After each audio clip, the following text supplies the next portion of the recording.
1 Kings chapter 2. When the time drew near for David to die, he gave a charge to Solomon his son. I'm about to go the way of the earth, he said, so be strong, act like a man, and observe what the Lord your God requires. Walk in obedience to him and keep his decrees and commands, his laws and regulations as written in the law of Moses. Do this so that you may prosper in all you do and wherever you go, and that the Lord may keep his promise to me. If your descendants watch how they live, and if they walk faithfully before me with all their heart and soul, you will never fail to have a successor on the throne of Israel. Now you yourself know what Joab, son of Zeruiah, did to me, what he did to the commanders of Israel's armies, Abner, son of Ner, and Amasa, son of Jether. He killed them, shedding their blood in peacetime as if in battle. And with the blood he stained the belt around his waist and the sandals on his feet. Deal with him according to your wisdom, but do not let his gray head go down to the grave in peace. But show kindness to the sons of Barzillai of Gilead, and let them be among those who eat at your table. They stood by me when I fled from your brother Absalom. Remember, you have with you Shemaiah, son of Gera, the Benjamite from Bahurim, who called down bitter curses on me the day I went to Mahanaim. When he came down to meet me at the Jordan, I swore to him by the Lord, I would not put you to the death by the sword. But now do not consider him innocent. You are a man of wisdom. You will know what to do to him. Bring his gray head down to the grave in blood. Then David rested with his ancestors and was buried in the city of David. And he reigned 40 years over Israel, 7 years in Hebron and 33 years in Jerusalem. So Solomon sat on the throne of his father David, and his rule was firmly established. Now Adonijah, the son of Haggith, went to Bathsheba, Solomon's mother. Bathsheba asked him, "Do you come peacefully?" He answered, "Yes, peacefully." Then he added, "I have something to say to you." "You may say it," she replied. "As you know," he said, "the kingdom was mine. All Israel looked to me as their king, but things changed, and the kingdom has gone to my brother, for it has come to him from the Lord. Now I have one request to make of you. Do not refuse me." "You may make it," she said. So he continued, "Please ask King Solomon. He will not refuse you to give me Abishag the Shunammite as my wife." "Very well," Bathsheba replied. "I will speak to the king for you." When Bathsheba went to King Solomon to speak to him for Adonijah, the king stood up to meet her, bowed to her, and sat down on his throne. He had a throne brought from the king's mother, and she sat down on it on his right hand. "I have one small request to make of you," she said. "Do not refuse me." The king replied, "Make it, my mother. I will not refuse you." So she said, "Let Abishag the Shunammite be given in marriage to your brother Adonijah." King Solomon answered his mother, "Why do you request Abishag the Shunammite for Adonijah? You might as well request the kingdom for him. After all, he is my older brother. Yes, for him and for Abiathar the priest and Joab, son of Zeruiah." Then King Solomon swore by the Lord, "May God deal with me, be it ever so severely, if Adonijah does not pay with his life for this request. And now, as surely as the Lord lives, he who has established me securely on the throne of my father David and has founded a dynasty for me, as he promised, Adonijah shall be put to death today." So King Solomon gave orders to Benaiah, son of Jehoiada, and he struck down Adonijah, and he died. To Abiathar the priest, the king said, "Go back to your fields in Anathoth. You deserve to die, but I will not put you to death now, because you carried the ark of the sovereign Lord before my father David and shared all my father's hardships." So Solomon removed Abiathar from the priesthood of the Lord, fulfilling the word of the Lord had spoken at Shiloh. about the house of Eli. When the news reached Joab, who had conspired with Adonijah, though not with Absalom, he fled to the tent of the Lord and took hold of the horns of the altar. King Solomon was told that Joab had fled to the tent of the Lord and was beside the altar. Then Solomon ordered Benaiah, son of Jehoiada, go strike him down. So Benaiah entered the tent of the Lord and said to Joab, "The king says, 'Come out.' But he answered, 'No, I will die here.' Benaiah reported to the king, 'This is how Joab answered me.' Then the king commanded Benaiah, 'Do as he says, strike him down and bury him, and so clear me and my whole family of the guilt of the innocent blood that Joab shed. The Lord will repay him for the blood he shed, because without my father David knowing it, attacked 2 men and killed them with the sword. Both of them, Abner, son of Ner and commander of Israel's army, and Amasa, son of Jether, commander of Judah's army, were better men and more upright than he. May the guilt of their blood rest on the head of Joab and his descendants forever. But on David and his descendants, his house, and his throne, may there be the Lord's peace forever.' So Benaiah, son of Jehoiada, went up and struck down Joab and killed him, and he was buried at his home out in the country. The king put Benaiah, son of Jehoiada, over the army in Joab's position and replaced Abiathar with Zadok the priest. Then the king sent for Shemaiah and said to him, 'Build yourself a house in Jerusalem and live there, but do not go anywhere else. The day you leave and cross the Kidron Valley, you can be sure you will die. Your blood will be on your head.' Shemaiah answered the king, 'What you say is good. Your servant will do as my lord the king has said.' And Shemaiah stayed in Jerusalem for a long time. But 3 years later, 2 of Shemaiah's slaves ran off to Achish, son of Maacah, king of Gath, and Shemaiah was told, 'Your slaves are in Gath.' At this, he saddled his donkey and went to Achish at Gath in search of his slaves. So Shemaiah went away and brought the slaves back from Gath. When Solomon was told that Shemaiah had gone from Jerusalem to Gath and had returned, the king summoned Shemaiah and said to him, 'Did I not make you swear by the Lord and warn you on the day that you leave to go anywhere else, you can be sure you will die? At that time you said to me, "What you said is good, I will obey." Why then did you not keep your oath to the Lord and obey the command I gave you?' The king also said to Shemaiah, 'You know in your heart all the wrong that you did to my father David. Now the Lord will repay you for your wrongdoing.' But King Solomon was blessed, and David's throne will remain secure before the Lord forever." Then the king gave the order to Benaiah, son of Jehoiada, and he went out and struck Shemaiah down, and he died. The kingdom was now established in Solomon's hands. 1 Kings chapter 3. Solomon made an alliance with Pharaoh, king of Egypt, and married his daughter. He brought her to the city of David until he finished building his palace and the temple of the Lord and the wall around Jerusalem. The people, however, were still sacrificing at the high places because the temple had not been built for the name of the Lord.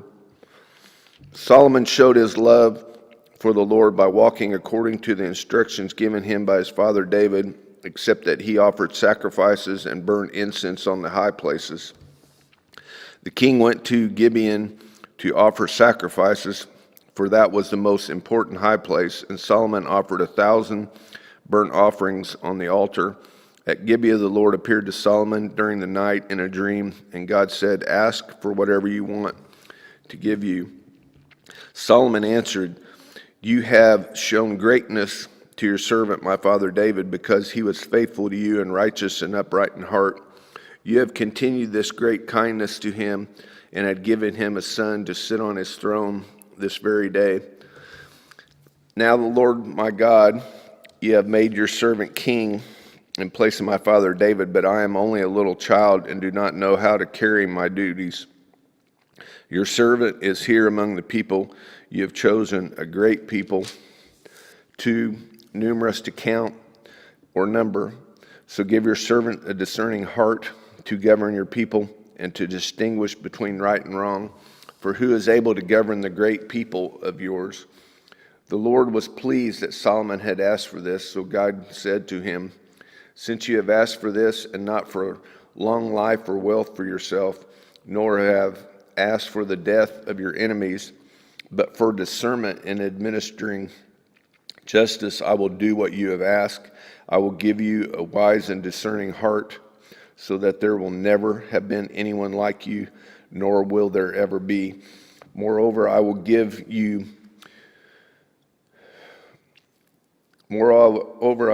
what you have not asked for, both wealth and honor, so that in your lifetime you will have no equal among kings. And if you walk in obedience to me and keep my decrees and commands as David your father did, I will give you a long life. Then Solomon awoke, and he realized it had been a dream. He returned to Jerusalem, stood before the ark of the Lord's covenant, and sacrificed burnt offerings and fellowship offerings. Then he gave a feast for all his court.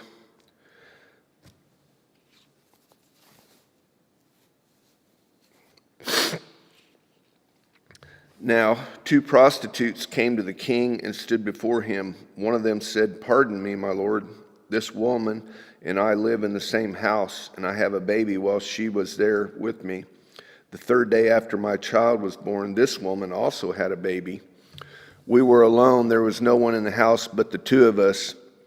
During the night, this woman's son died because she lay on him. So she got up in the middle of the night and took my son from my side while your servant was asleep. She put him by her breast and put her dead son by my breast. The next morning I got up to nurse my son, and he was dead. But when I looked at him closely in the morning, I saw that it wasn't the son that I had born. The other woman said, no, the living one is my son, the dead one is yours. But the first one insisted, no, the dead one is yours, the living one is mine. And so they argued before the king. The king said, this one says, my son is alive and your son is dead. While that one says, no, your son is dead and mine is alive. Then the king said, bring me a sword. So they brought a sword for the king. He then gave an order, cut the living child in two and give half to one and half to the other. The woman whose son was alive was deeply moved out of love for her son and said to the king, please, my lord, give her the living baby. Don't kill him. But the other one said, neither I nor you shall have him. Cut him in two. Then the king gave his ruling, giving the living baby to the first woman. Do not kill him. She is his mother. When all Israel heard the verdict the king had given, they held the king in awe because they saw that he had wisdom from God to administer justice. 1 Kings 4. So King Solomon ruled over all Israel, and these were his chief officials: Azariah, son of Zadok the priest; Elihoreph, Ahijah, sons of Shisha, secretaries; Jehoshaphat, son of Haliad, recorder; Benaiah, son of Jehoiada, commander-in-chief; Zadok and Abiathar, priests; Azariah, son of Nathan, in charge of the district governors; Zabud, son of Nathan, a priest and advisor to the king; Ahishar, palace administrator; Adoram, son of Abda, in charge of the forced labor. Solomon had 12 district governors over all Israel who supplied provisions for the king and the royal household. Each one had to provide supplies for 1 month in a year. These are their names: Ben-Hur in the hill country of Ephraim, Ben-Deker in Makaz, Shalabim, Beth-Shemesh in Elam, Beth-Hanan, Ben-Hesed in Araboth, Soko, and all the land of Hepher were his. Ben-Abadad in Naphoth Dor, he was married to Taphath, daughter of Solomon. Baanah, son of Haliab, in Tanakh and Megiddo, and all the Beth Shan next in Zarathan below Jezreel, from Bethshan to Abel, Melah across Jokman, Ben Geber and Ramoth Gilead. The settlements of Jair the son of Manasseh and Gilead were his, as well as the reign of Argob in Bashan, and in 60 large walled cities with bronze gate bars. Benadad, son of Iddo, in Mahanaim. Ahimaaz in Naphtali, he had married Basemath, daughter of Solomon. Baana, son of Hushai, in Asher and Aloth. Jehoshaphat, son of Peruda, in Issachar. Shemaiah, son of Elah, in Benjamin. Geba, son of Uriah, in Gilead, the country of Sihon, the king of the Amorites, and the country of Og, king of Bashan. He was the only governor over the district. The people of Judah and Israel, as numerous as the sands of the sea shore, they ate, they drank, and they were happy. And Solomon ruled over all the kingdoms from the Euphrates River to the land of the Philistines as far as the border of Egypt. These countries brought tribute and were Solomon's subjects all his life. Solomon's daily provisions were 30 cores of finest flour and 60 cores of meal, 10 head of stall-fed cattle, 20 of pasture-fed cattle, and 100 sheep and goats, as well as deer, gazelles, roebucks, and choice fowl. For he ruled over all the kingdoms west of the Euphrates, from Tipsha to Gaza, and had peace on all sides. During Solomon's lifetime, Judah and Israel, from Dan to Beersheba, lived in safety, everyone under their own vine, under their own fig tree. Solomon had 4,000 stalls for chariots, horses, and 12,000 horses. The district governors, each in his mouth, supplied provision for King Solomon and all who came to the king's table. They saw to it that nothing was lacking. They also brought to the proper place their quotas of barley and straw for the chariot horses and the other horses. God gave Solomon wisdom and very great insight and a breadth of understanding as measureless as the sand of the seashore. Solomon's wisdom was greater than the wisdom of all the people of the east and greater than all the wisdom of Egypt. He was wiser than anyone else, including Etham the Ezrahite, wiser than Heman, Calcol, and Darda, sons of Malal. His fame spread to all the surrounding nations. He spoke 3,000 proverbs, and his songs numbered 1,005. He spoke about plant life, from the cedar of Lebanon to hyssop that grows out of the walls. He also spoke about animals and birds and reptiles and fish. From all nations, people came to listen to Solomon's wisdom, sent by all the kings of the world who had heard of his wisdom. 1 Kings 5. When Hiram, king of Tyre, heard that Solomon had been appointed king to succeed his father David, he sent his envoys to Solomon because he had always been on friendly terms with David. Solomon sent back his message to Hiram. You know that because of the wars waged against my father David from all sides, he could not build a temple for the name of the Lord his God until the Lord put his enemies under his feet. But now the Lord my God has given me rest on every side, and there is no adversary or disaster. I intend therefore to build a temple for the name of the Lord my God, as the Lord told my father David when he said, your son, whom I will put on the throne in your place, will build a temple for my name. So give orders that cedars of Lebanon be cut for me. My men will work with yours, and I will pay you for your men whatever wages you set. You know that we have no one so skilled in felling timber as the Sidonians. When Hiram heard Solomon's message, he was greatly pleased and said, praise be to the Lord today, for he has given David a wise son to rule over their great nation. So Hiram sent word to Solomon, I have received the message you sent me and will do all you want in providing the cedar and juniper logs. My men will haul them down from Lebanon to the Mediterranean Sea, and I will float them as rafts by sea to the place you specify.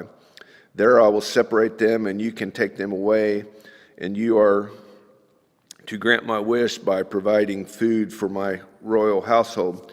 In this way, Hiram kept Solomon supplied with all the cedar and juniper logs he wanted, and Solomon gave Hiram 20,000 cores of wheat as food for his household, in addition to 20,000 baths of pressed olive oil. Solomon continued to do this for Hiram year after year. The Lord gave Solomon wisdom, just as he had promised. There was peaceful relations between Hiram and Solomon, and the two of them made a treaty. King Solomon conscripted laborers from all Israel, 30,000 men. He sent them off to Lebanon in shifts of 10,000 a month, so that they spent 1 month in Lebanon and 2 months at home. Adoram was in charge of forced labor. Solomon had 70,000 carriers and 80,000 stone cutters in the hills, as well as 3,300 foremen who supervised the project and directed the workers. At the king's command, they removed from the quarry large blocks of high-grade stone to provide a foundation of dressed stone for the temple. The craftsmen of Solomon and Hiram and the workers from Biblios cut and prepared the timber and the stone for the building of the temple. 1 Kings 6, 480th year of the Israelites came out of Egypt in the 4th year of Solomon's reign over Israel in the months of Ziph.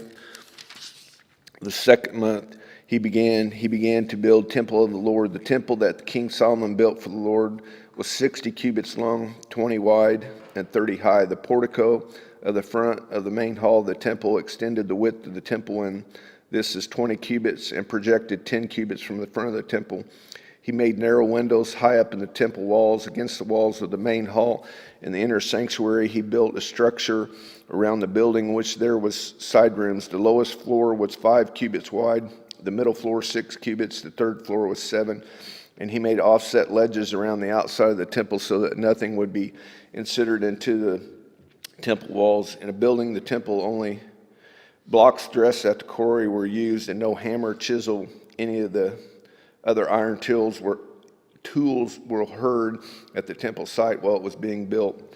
The entrance to the lowest floor was on the south side of the temple. A stairway led up to the middle level, and from there the third. So he built the temple and completed it, roofing it with beams and cedar planks. And he built the side rooms all along the temple. The height of each was 5 cubits, and they were attached to the temple by beams of cedar. The word of the Lord came to Solomon, "As for the temple you are building, if you follow my decrees, observe my laws, and keep all the commandments and obey them, I will fulfill through you the promise I gave to David your father. I will live among the Israelites and will not abandon my people Israel." So Solomon built the temple and completed it. He lined its interior walls with cedar boards, paneling them from the floor to the temple to the ceiling, covered the floor of the temple with planks of juniper. He partitioned off 20 cubits at the rear of the temple with cedar boards from the floor to the ceiling to form within the temple and inner sanctuary, the most holy place. The main hall in the front of this room was 40 cubits. The inside of the temple was cedar and carved with gourds and open flowers. Everything was cedar, no stone was to be seen. He prepared the inner sanctuary within the temple to set the Ark of the Covenant of the Lord there. The inner sanctuary was 20 cubits long, 20 cubits wide, and 20 high. He overlaid the inside with pure gold, and he also overlaid the altar of the cedar. Solomon covered the inside of the temple with pure gold, and he extended the gold chains across the front of the inner sanctuary, which was overlaid with gold. So he overlaid the whole interior with gold. He also overlaid with gold the altar that belonged to the inner sanctuary. For the inner sanctuary, he made a pair of cherubim out of olive wood, each 10 cubits high. One wing of the first cherub was 5 cubits long, and the other was 5 cubits, 10 cubits from wingtip to wingtip. The second cherub also measured 10 cubits, for the 10 cherubim were identical in size and shape. The height of each cherub was 10 cubits. He placed the cherubim inside the innermost room of the temple with their wings spread out. The wing of one cherub touched one wall, while the wing of the other touched the other wall, and their wings touched each other in the middle of the room. He overlaid the cherub with gold on the walls all around in the temple. In both inner and outer rooms, he carved the cherub with palm trees and open flowers. He also covered the floors of both inner and outer rooms of the temple with gold. For the entrance to the inner sanctuary, he made doors out of olive wood that one-fifth the width of the sanctuary, and the 2 of the olive wood doors he carved cherub palm trees and open flowers, and overlaid the cherub and the palm trees with hammered gold. In the same way, for the entrance of the main hall, he made door frames out of olive wood, that they were 1/4 of the width of the wall. He also made 2 doors out of juniper wood, each having 2 leaves that turned into the sockets. He carved cherub palm trees and open flowers on them and overlaid them with gold hammered evenly over the carvings. And he built the inner court of 3 courses of dressed stone and 1 course of trimmed cedar beams. The foundation of the temple of the Lord was laid in the 4th year in the month of Ziph. In the 11th year of the month of Bul, the 8th month, the temple was finished in all its details according to the specifications he had spent 7 years building.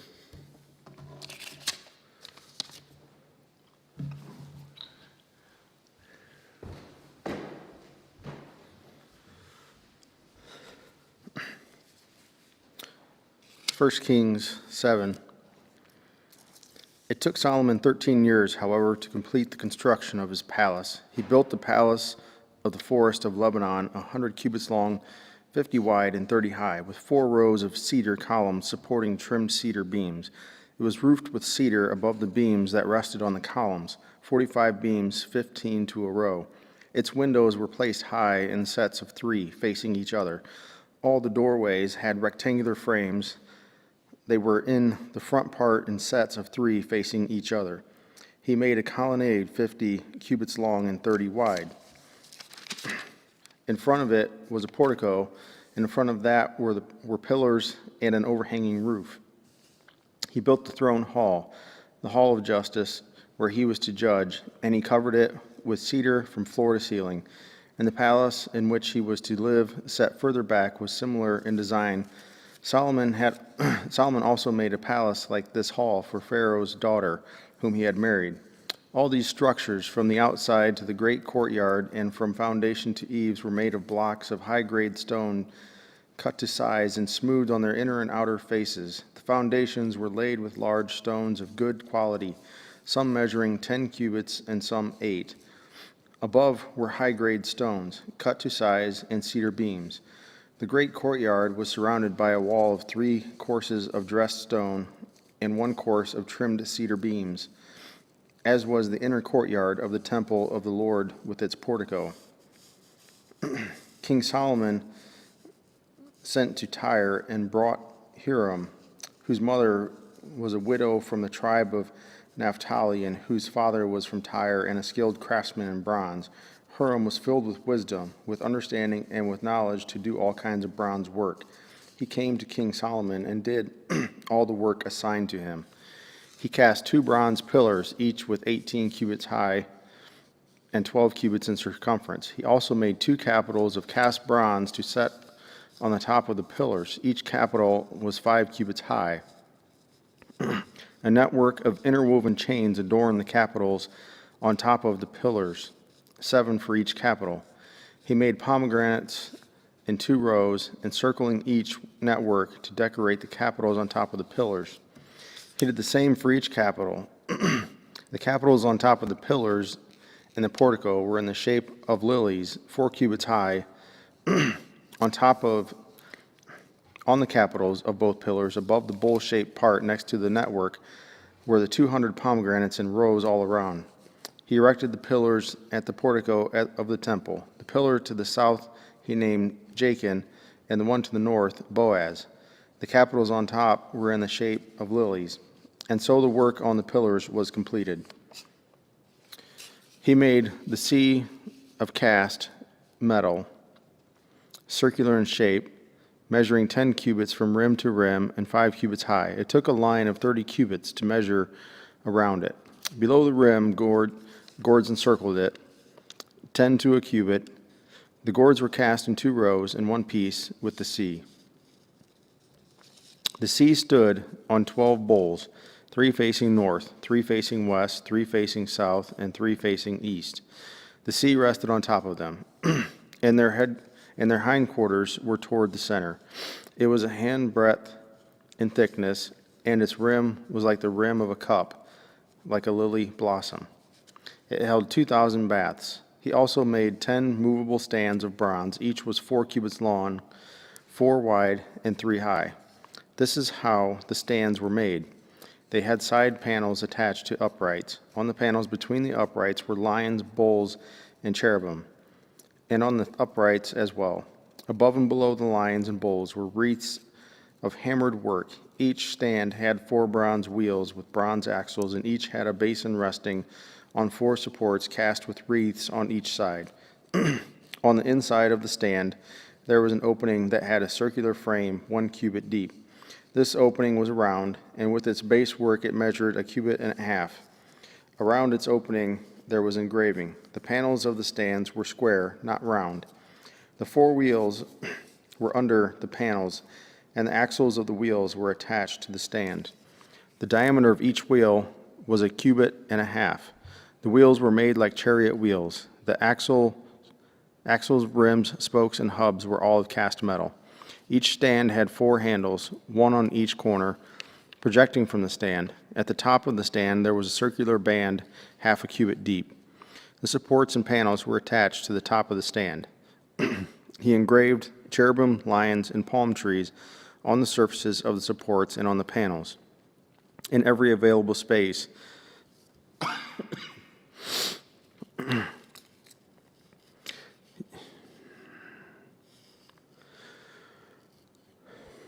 at the top of the stand there was a circular band 0.5 cubit deep. The supports and panels were attached to the top of the stand. He engraved cherubim, lions, and palm trees on the surfaces of the supports and on the panels, in every available space with wreaths all around. This is the way he made the 10 stands. They were all cast in the same molds and were identical in size and shape. He then made 10 bronze basins, each holding 40 baths and measuring 4 cubits across, 1 basin to go on each of the 10 stands. He placed 5 of the stands on the south side of the temple and 5 on the north. He placed the sea on the south side and the southeast corner of the temple. He also made the pots and shovels and sprinkling bowls. So Hiram finished all the work he had undertaken for King Solomon in the temple of the Lord.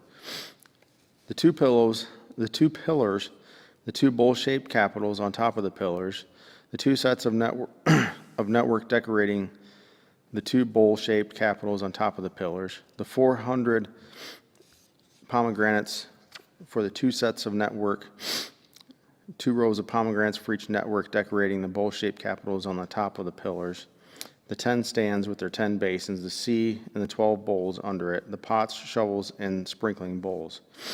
All these objects that Hiram made for King Solomon for the temple of the Lord were of burnished bronze. The king had them cast in clay molds in the plain of the Jordan between Succoth and Zarethan. Solomon left all these things unweighted because there were so many. The weight of the bronze was not determined. Solomon also made all the furnishings that were in the Lord's temple: the golden altar, the golden table on which the golden table on which was the bread of the presence, the lampstands of pure gold, 5 on the right and 5 on the left in front of the inner sanctuary, the gold floral work and lamps and tongs, the pure gold basins, wick trimmers, sprinkling bowls, dishes, and censers, and the gold sockets for the doors of the inner room, of the innermost room, the most holy place, and also for all the doors of the main hall of the temple. When all the work King Solomon had done for the temple of the Lord was finished, he brought in the things his father David had dedicated, the silver and gold and the furnishings, and he placed them in the treasuries of the Lord's temple. 1 Kings 8.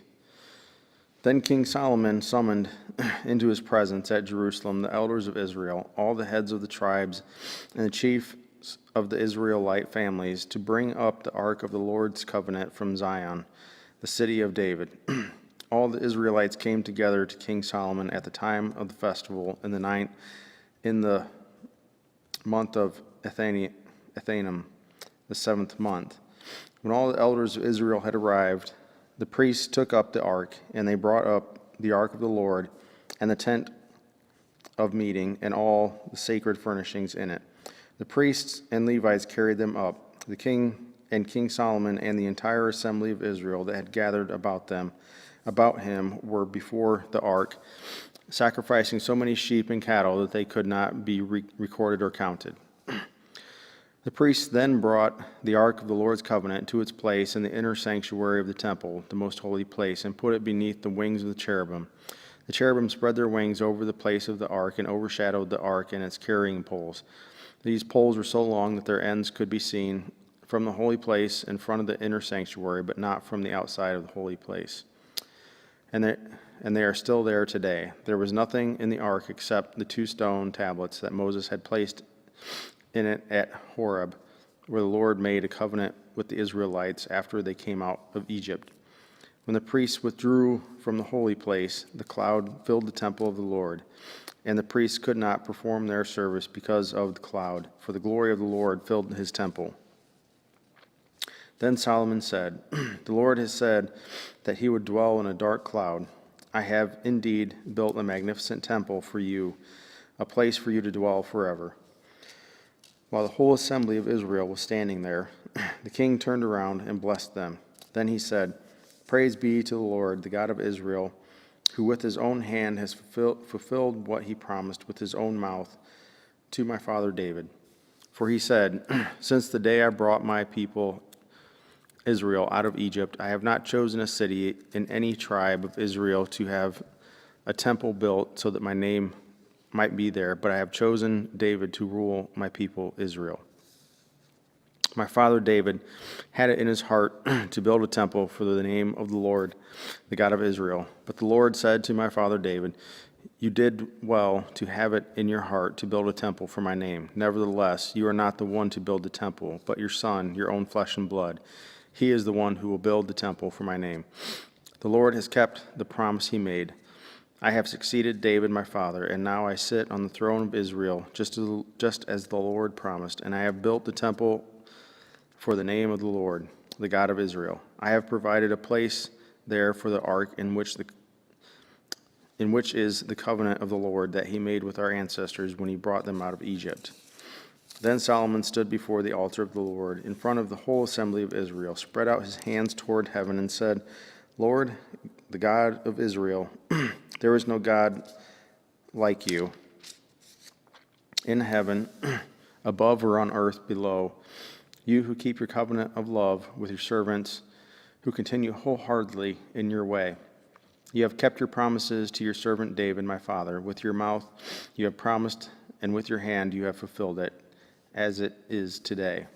Now, Lord, the God of Israel, keep for your servant David, my father, the promises you made to him when you said, 'You shall never fail to have a successor to sit before me on the throne of Israel.' If only your descendants are careful in all they do to walk before me faithfully as you have done. And now, God of Israel, let your word that you promised your servant David, my father, come true. But will God really dwell on earth? The heavens, even the highest heavens, cannot contain you. How much less this temple I have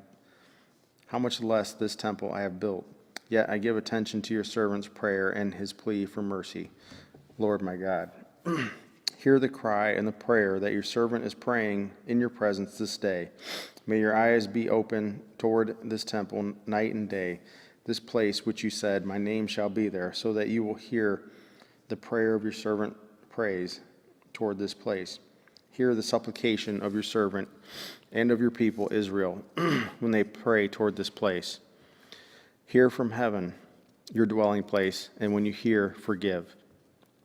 When anyone wrongs their neighbor and is required to take an oath, and they come and swear the oath before your altar in this temple, then hear from heaven and act.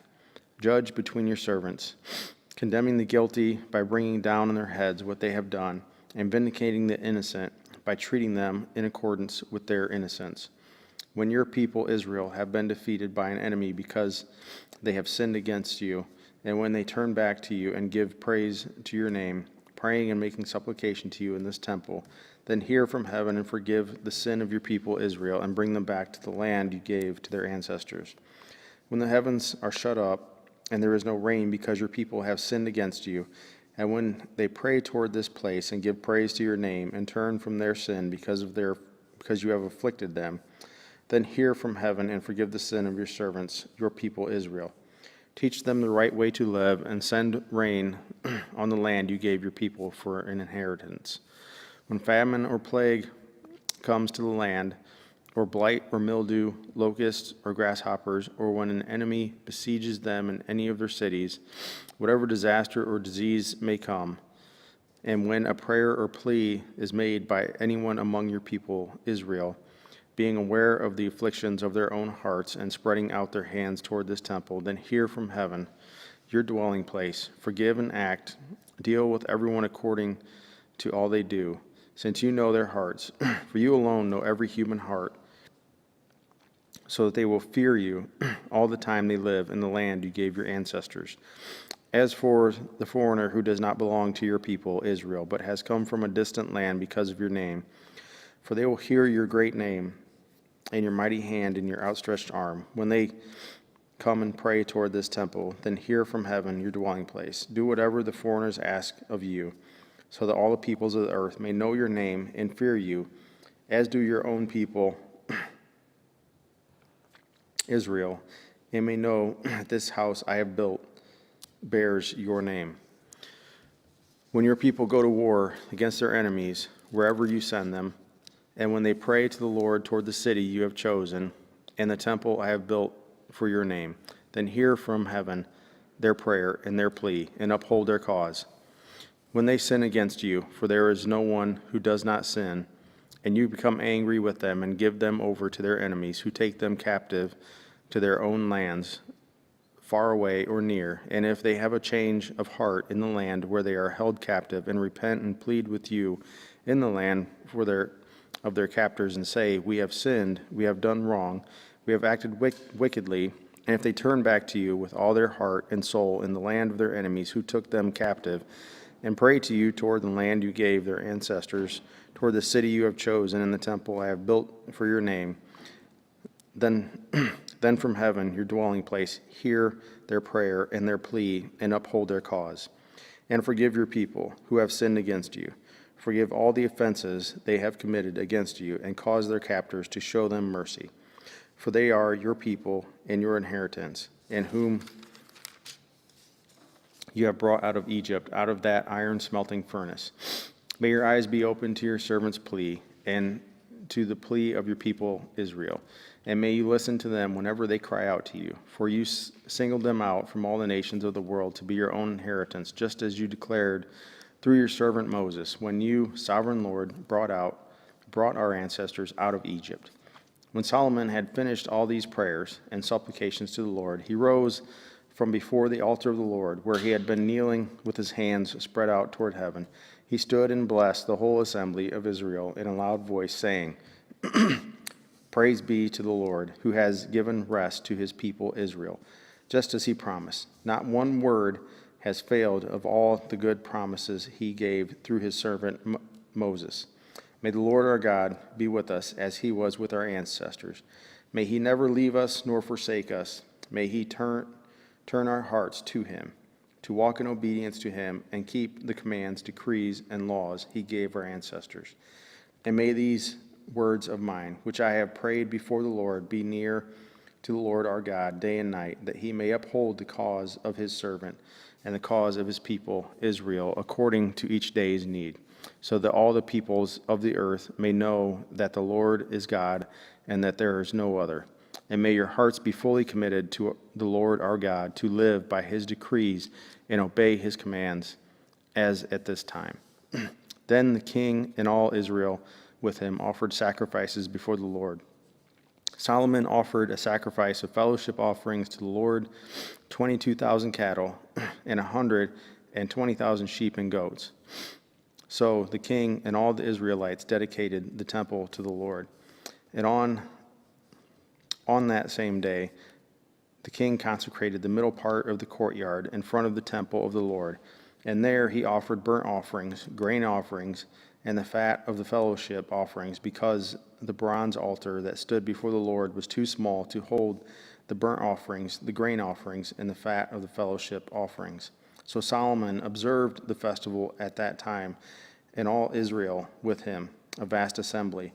People from Lebo Hamath to the Wadi of Egypt, they celebrated it before the Lord our God for 7 days, and 7 days more, 14 days in all. On the following day, he sent the people away. They blessed the king, and they went home, joyful and glad in heart for all the good things the Lord had done for his servant David and his people Israel. 1 Kings 9.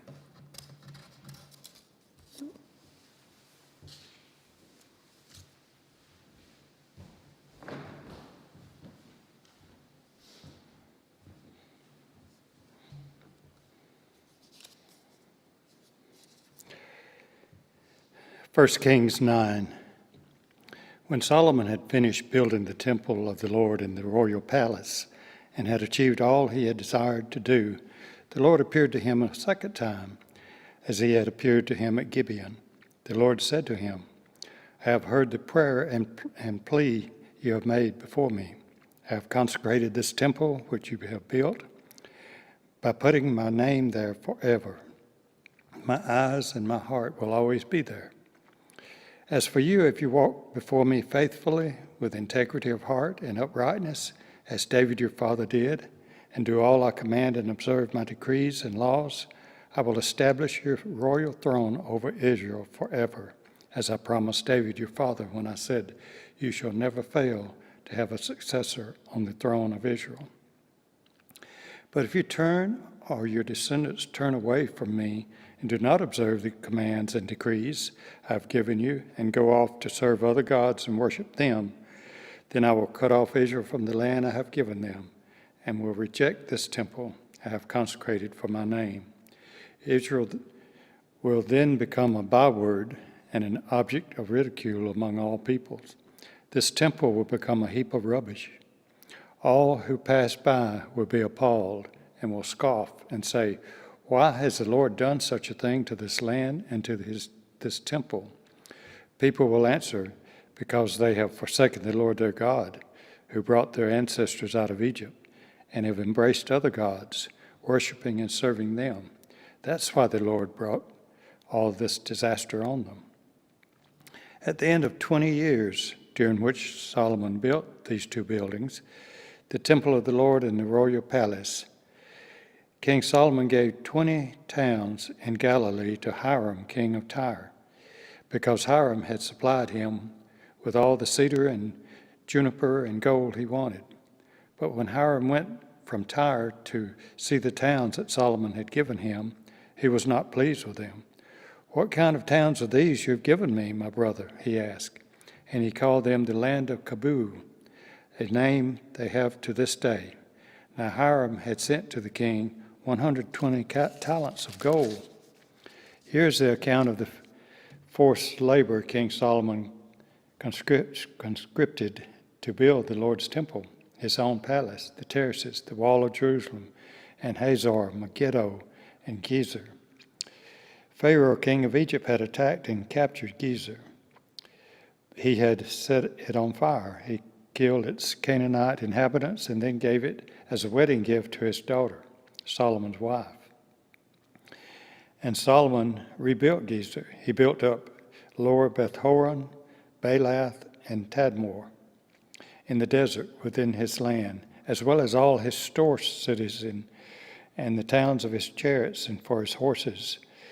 Whatever he desired to build in Jerusalem, in Lebanon, and throughout all the territory he ruled. There were still people left from the Amorites, Hittites, Perizzites, Hivites, and Jebusites. These people were not Israelites. Solomon conscripted the descendants of all these peoples remaining in the land, whom the Israelites could not exterminate, to serve as slave labor, as it is to this day. But Solomon did not make slaves of any of the Israelites. They were his fighting men, his government officials, his officers, his captains, and the commanders of his chariots and charioteers. There were also the chief officials in charge of Solomon's projects, 550 officials supervising those who did the work. After Pharaoh's daughter had come up from the city of David to the palace Solomon had built for her, he constructed the terraces. 3 times a year Solomon sacrificed burnt offerings and fellowship offerings on the altar he had built for the Lord, burning incense before the Lord along with them, and so fulfilled the temple obligations. King Solomon also built ships at Ezion-Geber, which is near Elath in Edom, on the shore of the Red Sea. And Hiram sent his men, sailors who knew the sea, to serve in the fleet with Solomon's men. They sailed to Ophir and brought back 420 talents of gold, which they delivered to King Solomon. 1 Kings 10:1. When the queen of Sheba heard about the fame of Solomon and his relationship to the Lord, she came to test Solomon with hard questions. Arriving at Jerusalem with a very great caravan, with camels carrying spices, large quantities of gold and precious stones, she came to Solomon and talked with him about all that she had on her mind. Solomon answered all her questions. Nothing was too hard for the king to explain to her. When the queen of Sheba saw the wisdom of Solomon and the palace he had built, the food on his table, the seating of his officials, the attending servants in their robes, his cupbearers, and the burnt offerings he made at the temple of the Lord, she was overwhelmed. She said to the king, "The report I heard in my own country about your achievements and your wisdom is true. But I did not believe these things until I came and saw with my own eyes. Indeed, not even half was told me. In wisdom and wealth, you have far exceeded the report I heard. How happy your people must be. How happy your officials who continually stand before you and hear your wisdom. Praise be to the Lord your God, who has delighted in you and placed you on the throne of Israel. Because of the Lord's eternal love for Israel, he has made you king to maintain justice and righteousness." And she gave the king 120 talents of gold, large quantities of spices and precious stones. Never again were so many spices brought in as those the queen of Sheba gave to King Solomon. Hiram's ships brought gold from Ophir, and from there they brought great cargoes of almug wood and precious stone. The king used the almug wood to make supports for the temple of the Lord and for the royal palace, and to make harps and lyres for the musicians. So much almug wood has never been imported or seen since that day. King Solomon gave the queen of Sheba all she desired and asked for, besides what he had given her out of his royal bounty. Then she left and returned with her retinue to her own country. The weight of the gold that Solomon received yearly was 666 talents, not including the revenues from merchants and traders and from all the Arabian kings and the governors of the territories. King Solomon made 200 large shields of hammered gold. 600 shekels of gold went into each shield.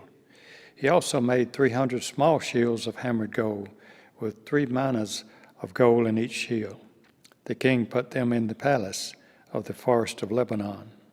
Then the king made a great throne covered with ivory and overlaid it with fine gold. The throne had 6 steps, and its back had a rounded top. On both sides of the seat were armrests, with a lion standing beside each of them. 12 lions stood on the 6 steps, one at either end of each step. Nothing like it had ever been made for any other kingdom. All King Solomon's goblets were gold, and all the household articles in the palace of the forest of Lebanon were pure gold. Nothing was made of silver, because silver was considered of little value in Solomon's days. The king had a fleet of trading ships at sea, along with the ships of Hiram. Once every 3 years it returned, carrying gold, silver, and ivory, and apes and baboons. King Solomon was greater in riches and wisdom than all the other kings of the earth. The whole world sought audience with Solomon to hear the wisdom God had put in his heart. Year after year, everyone who came brought a gift, articles of silver and gold, robes, weapons, and spices, and horses and mules. Solomon accumulated chariots and horses. He had 1,400 chariots and 12,000 horses, which he kept in the chariot cities and also with him in Jerusalem.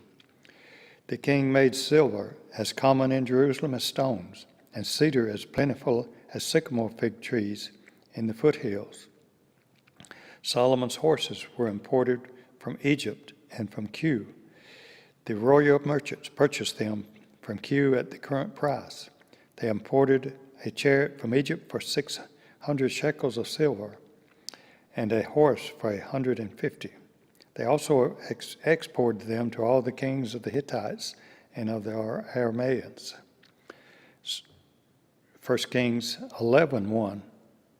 King Solomon, however, loved many foreign women besides Pharaoh's daughter, Moabites, Ammonites, Edomites, Sidonians, and Hittites. They were from nations about which the Lord had told the Israelites, "You must not intermarry with them, because they will surely turn your hearts after their gods."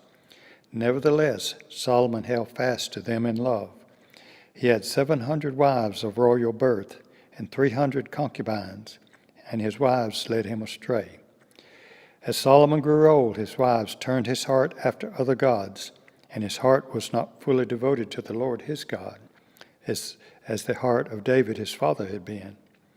He followed Ashtoreth, the goddess of the Sidonians, and Molech, the detestable god of the Ammonites.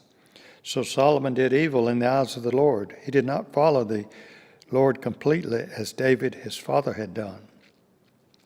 On a hill east of Jerusalem, Solomon built a high place for Chemosh, the detestable god of Moab, and for Molech, the detestable god of the Ammonites.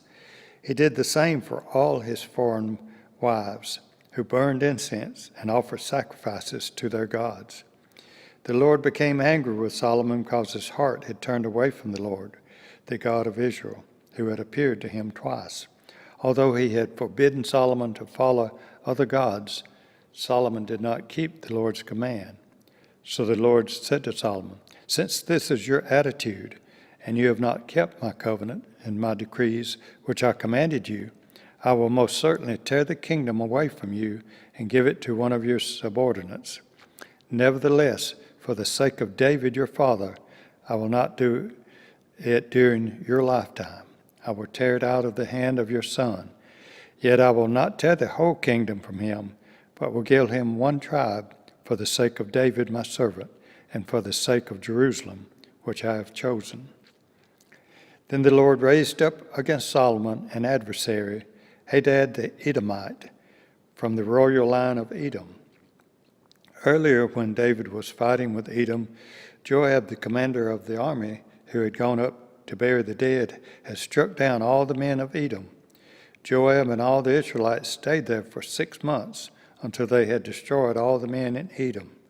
But Hadad, still only a boy, fled to Egypt with some Edomite officials who had served his father. They set out from Midian and went to Paran. Then, taking people from Paran with them, they went to Egypt, to Pharaoh, king of Egypt, who gave Hadad a house and land and provided him with food. Pharaoh was so pleased with Hadad that he gave him a sister of his own wife, Queen Tabines. In marriage, the sister of Tabines bore him a son named Genubath, whom Tabines brought up in the royal palace. There, Jehubath lived with Pharaoh's own children. While he was in Egypt, Hadad heard that David rested with his ancestors and that Joab, the commander of the army, was also dead. Then Hadad said to Pharaoh, "Let me go, that I may return to my own country. What have you lacked here that you want to go back to your own country?" Pharaoh asked. "Nothing," Hadad replied, "but do let me go." And God raised up against Solomon another adversary, Rezon, son of Eliada, who had fled from his master, Hadadezer, king of Zobah. When David destroyed Zobah's army, Rezon gathered a band of men around him and became their leader. They went to Damascus, where they settled and took control. Rezon was Israel's adversary as long as Solomon lived. adding to the trouble caused by Hadad. So Rezon ruled in Aram and was hostile toward Israel. Also Jeroboam, son of Nebat, rebelled against the king. He was one of Solomon's officials, an Ephraimite from Zerodah, and his mother was a widow named Zeruiah. Here is the account of how he rebelled against the king. Solomon had built the terraces and had filled in the gap in the wall of the city of David, his father. Now Jeroboam was a man of standing, and when Solomon saw how well the young man did his work, he put him in charge of the whole labor force of the tribes of Joseph. About that time, Jeroboam was going out of Jerusalem, and Ahijah, the prophet of Shiloh, met him on the way wearing a new cloak. The two of them were alone out in the country, and Ahijah took hold of the new cloak he was wearing and tore it into 12 pieces. Then he said to Jeroboam, "Take 10 pieces for yourself, for this is what the Lord, the God of Israel, says. See, I am going to tear the kingdom out of Solomon's hand and give you 10 tribes. But for the sake of my servant David and the city of Jerusalem, which I have chosen out of all the tribes of Israel, he will have 1 tribe. I will do this because they have forsaken me and worshipped Ashtoreth, the goddess of the Sidonians, Chemosh, the god of the Moabites, and Molech, the god of the Ammonites, and have not walked in obedience to me, nor done what is right in my eyes, nor kept my decrees and laws as David, Solomon's father, did. But I will not take the whole kingdom out of Solomon's hand. I have made him ruler all the days of his life for the sake of David, my servant, whom I chose and who obeyed my commands and decrees. I will take the kingdom from his son's hands and give you 10 tribes. I will give 1 tribe to his son, so that David, my servant, may always have a lamp before me in Jerusalem, the city where I chose to put my name. However, as for you, I will take you, and you will rule over all that your heart desires. You will be king over Israel. If you do whatever I command you and walk in obedience to me and do what is right in my eyes by obeying my decrees and commands as David my servant did, I will be with you. I will build you a dynasty as enduring as the one I built for David, and will give Israel to you. I will humble David's descendants because of this, but not forever." Solomon tried to kill Jeroboam, but Jeroboam fled to Egypt, to Shishak the king, and stayed there until Solomon's death. As for the other events of Solomon's reign, all he did and the wisdom he displayed, are they not written in the book of the Annals of Solomon? Solomon reigned in Jerusalem over all Israel 40 years. Then he rested with his ancestors and was buried in the city of David his father. And Rehoboam his son succeeded him as king.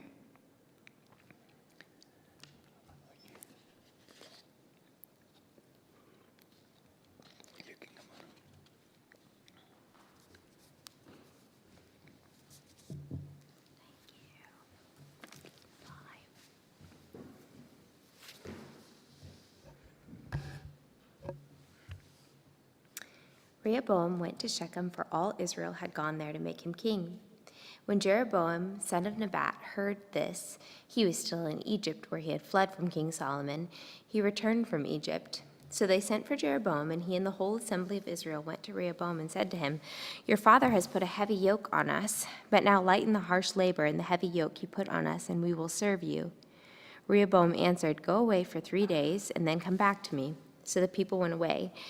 Then King Rehoboam consulted the elders who had served his father Solomon during his lifetime. "How would you advise me to answer these people?" he asked. They replied, "If today you will be a servant to these people and serve them and give them a favorable answer, they will always be your servants." But Rehoboam rejected the advice the elders gave him and consulted the young men who had grown up with him and were serving him. He asked them, "What is your advice? How should we answer these people who say to me, 'Lighten the yoke your father put on us'?" The young men who had grown up with him replied, "These people have said to you, 'Your father put a heavy yoke on us, but make our yoke lighter.' Now tell them, 'My little finger is thicker than my father's waist. My father laid on you a heavy yoke. I will make it even heavier. My father scourged you with whips, I will scourge you with scorpions. 3 days later, Jeroboam and all the people returned to Rehoboam as the king had said, "Come back to me in 3 days." The king answered the people harshly, rejecting the advice given him by the elders. He followed the advice of the young men and said, "My father made your yoke heavy. I will make it even heavier. My father scourged you with whips, I will scourge you with scorpions." So the king did not listen to the people, for this turn of events was from the Lord, to fulfill the word the Lord had spoken through Jeroboam, son of Nebat, through Ahijah the Shilonite. When all Israel saw that the king refused to listen to them, they answered the king, "What share do we have in David? What part in Jesse's son? Do your tents, Israel. Look after your own house, David." So the Israelites went home. But as for the Israelites who were living in the towns of Judah, Rehoboam still ruled over them. King Rehoboam sent out Adoniram, who was in charge of forced labor, but all Israel stoned him to death. King Rehoboam, however, managed to get into his chariot and escape to Jerusalem, so Israel has been in rebellion against the house of David to this day. When all the Israelites heard that Jeroboam had returned, they sent and called him to the assembly and made him king over all Israel. Only the tribe of Judah remained loyal to the house of David. When Rehoboam arrived in Jerusalem, he mustered all Judah and the tribe of Benjamin, 80,000 able young men, to go to war against Israel and to regain the kingdom for Rehoboam, son of Solomon. But this word of God came to Shemaiah, the man of God. "Say to Rehoboam, son of Solomon, king of Judah, to all Judah and Benjamin, and to the rest of the people, this is what the Lord says. Do not go up to fight against your brothers, the Israelites. Go home, every one of you, for this is my doing." So they obeyed the word of the Lord and went home again, as the Lord had ordered. Then Jeroboam fortified Shechem in the hill country of Ephraim and lived there. From there he went out and built up Peniel. Jeroboam thought to himself, "The kingdom will now likely revert to the house of David. If these people go up to offer sacrifices at the temple of the Lord in Jerusalem, they will again give their allegiance to their lord Rehoboam, king of Judah. They will kill me and return to King Rehoboam." After seeking advice, the king made 2 golden calves. He said to the people, "It is too much for you to go up to Jerusalem. Here are your gods, Israel, who brought you up out of Egypt. One set up in Bethel and the other in Dan, and this thing became a sin. The people came to worship the one at Bethel and went as far as Dan to worship the other." Jeroboam built shrines on the high places and appointed priests from all sorts of people, even though they were not Levites. He instituted a festival on the 15th day of the 8th month, like the festival held in Judah, and offered sacrifices on the altar. This he did in Bethel, sacrificing to the calves he had made. And at Bethel he also installed priests at the high places he had made. On the 15th day of the 8th month, a month of his own choosing, he offered sacrifices on the altar he had built at Bethel.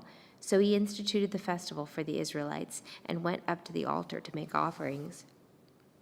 1 Kings 13. By the word of the Lord, a man of God came from Judah to Bethel, as Jeroboam was standing by the altar, to make an offering. By the word of the Lord he cried out against the altar, "Altar, altar, this is what the Lord says, a son named Josiah will be born to the house of David. On you he will sacrifice the priests of the high places who make offerings here, and human bones will be burned on you." That same day the man of God gave a sign. "This is the sign the Lord has declared. The altar will be split apart, and the ashes on it will be poured out." When King Jeroboam heard what the man of God cried out against the altar at Bethel, he stretched out his hand from the altar and said, "Seize him." But the hand he stretched out toward the man shriveled up, so that he could not pull it back. Also the altar was split apart, and its ashes poured out according to the sign given by the man of God by the word of God. Then the king said to the man of God, "Intercede with the Lord your God and pray for me that my hand may be restored." So the man of God interceded with the Lord, and the king's hand was restored and became as it was before.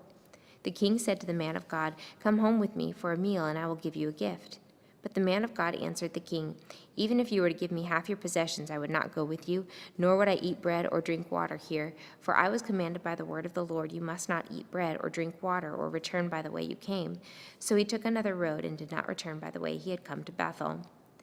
Now there was a certain old prophet living in Bethel, whose sons came and told him all that the man of God had done there that day. They also told their father what he had said to the king. Their father asked them, "Which way did he go?" And his sons showed him which road the man of God from Judah had taken. So he said to his sons, "Saddle the donkey for me." And when they had saddled the donkey for him, he mounted it and rode after the man of God. He found him sitting under an oak tree and asked, "Are you the man of God who came from Judah?" "I am," he replied. So the prophet said to him, "Come home with me and eat." The man of God said, "I cannot turn back and go with you, nor can I eat bread or drink water with you in this place. I have been told by the word of the Lord, you must not eat bread or drink water there, or return by the way you came." The old prophet answered, "I too am a prophet as you are, and an angel said to me by the word of the Lord, bring him back with you to your house so that he may eat bread and drink water." But he was lying to him. So the man of God returned with him and ate and drank in his house. While they were sitting at the table, the word of the Lord came to the old prophet who had brought him back. He cried out to the man of God who had come from Judah, "This is what the Lord says. You have defied the word of the Lord and have not kept the command the Lord your God gave you. You came back and ate bread and drank water in the place where he told you not to eat or drink. Therefore, your body will not be buried in the tomb of your ancestors." When the man of God had finished eating and drinking, the prophet who had brought him back saddled his donkey for him. As he went on his way, a lion met him on the road and killed him, and his body was left lying on the road with both the donkey and the lion standing beside it. Some people who passed by saw the body lying there, with the lion standing beside the body, and they went and reported it in the city where the old prophet lived. When the prophet who had brought him back from his journey heard of it, he said, "It is the man of God who defied the word of the Lord. The Lord has given him over to the lion, which has mauled him and killed him, as the word of the Lord had warned him." The prophet said to his sons, "Saddle the donkey for me," and they did so. Then he went out and found the body lying on the road with the donkey and the lion standing beside it. The lion had neither eaten the body nor mauled the donkey. So the prophet picked up the body of the man of God, laid it on the donkey, and brought it back to his own city to mourn for him and bury him. Then he laid the body in his own tomb, and they mourned over him and said, "Alas, my brother." After burying him, he said to his sons, "When I die, bury me in the grave where the man of God is buried. Lay my bones beside his bones, for the message he declared by the word of the Lord against the altar in Bethel and against all the shrines on the high places in the towns of Samaria will certainly come true." Even after this, Jeroboam did not change his evil ways, but once more appointed priests for the high places from all sorts of people. Anyone who wanted to become a priest he consecrated for the high places. This was the sin of the house of Jeroboam that led to its downfall and to its destruction from the face of the earth. 1 Kings 14. At that time, Abijah, son of Jeroboam, became ill, and Jeroboam said to his wife, "Go disguise yourself so you won't be recognized as the wife of Jeroboam. Then go to Shiloh. Ahijah the prophet is there, the one who told me I would be king over this people. Take 10 loaves of bread with you, some cakes, and a jar of honey, and go to him. He will tell you what will happen to the boy." So Jeroboam's wife did what he said, and went to Ahijah's house in Shiloh. Now Ahijah could not see his sight was gone because of his age. But the Lord had told Ahijah, "Jeroboam's wife is coming to ask you about your son, for he is ill, and you are to give her such and such an answer. When she arrives, she will pretend to be someone else." So Ahijah heard the sound of her footsteps at the door. He said to her, "Come in, wife of Jeroboam. Why this pretense? I have been sent to you with bad news. Go tell Jeroboam that this is what the Lord, the God of Israel, says. I raised you up from among the people and appointed you ruler over my people Israel. I tore the kingdom away from the house of David and gave it to you, but you have not been like my servant David, who kept my commands and followed me with all his heart, doing only what was right in my eyes. You have done more evil than all who lived before you. You have made for yourself other gods, idols made of metal. You have aroused my anger and turned your back on me. Because of this, I am going to bring disaster on the house of Jeroboam. I will cut off from Jeroboam every last male in Israel, slave or free. I will burn up the house of Jeroboam as one burns dung until it is all gone. Dogs will eat those belonging to Jeroboam who die in the city, and the birds will feed on those who die in the country. The Lord has spoken. As for you, go back home. When you set foot in your city, the boy will die. All Israel will mourn for him and bury him. He is the only one belonging to Jeroboam who will be buried, because he is the only one in the house of Jeroboam in whom the Lord, the God of Israel, has found anything good. The Lord will raise up for himself a king over Israel who will cut off the family of Jeroboam. Even now this is beginning to happen, and the Lord will strike Israel so that it will be like a reed swaying in the water. He will uproot Israel from this good land that he gave to their ancestors and scatter them beyond the Euphrates River, because they aroused the Lord's anger by making Asherah poles. And he will give Israel up because of the sins of Jeroboam has committed and has caused Israel to commit.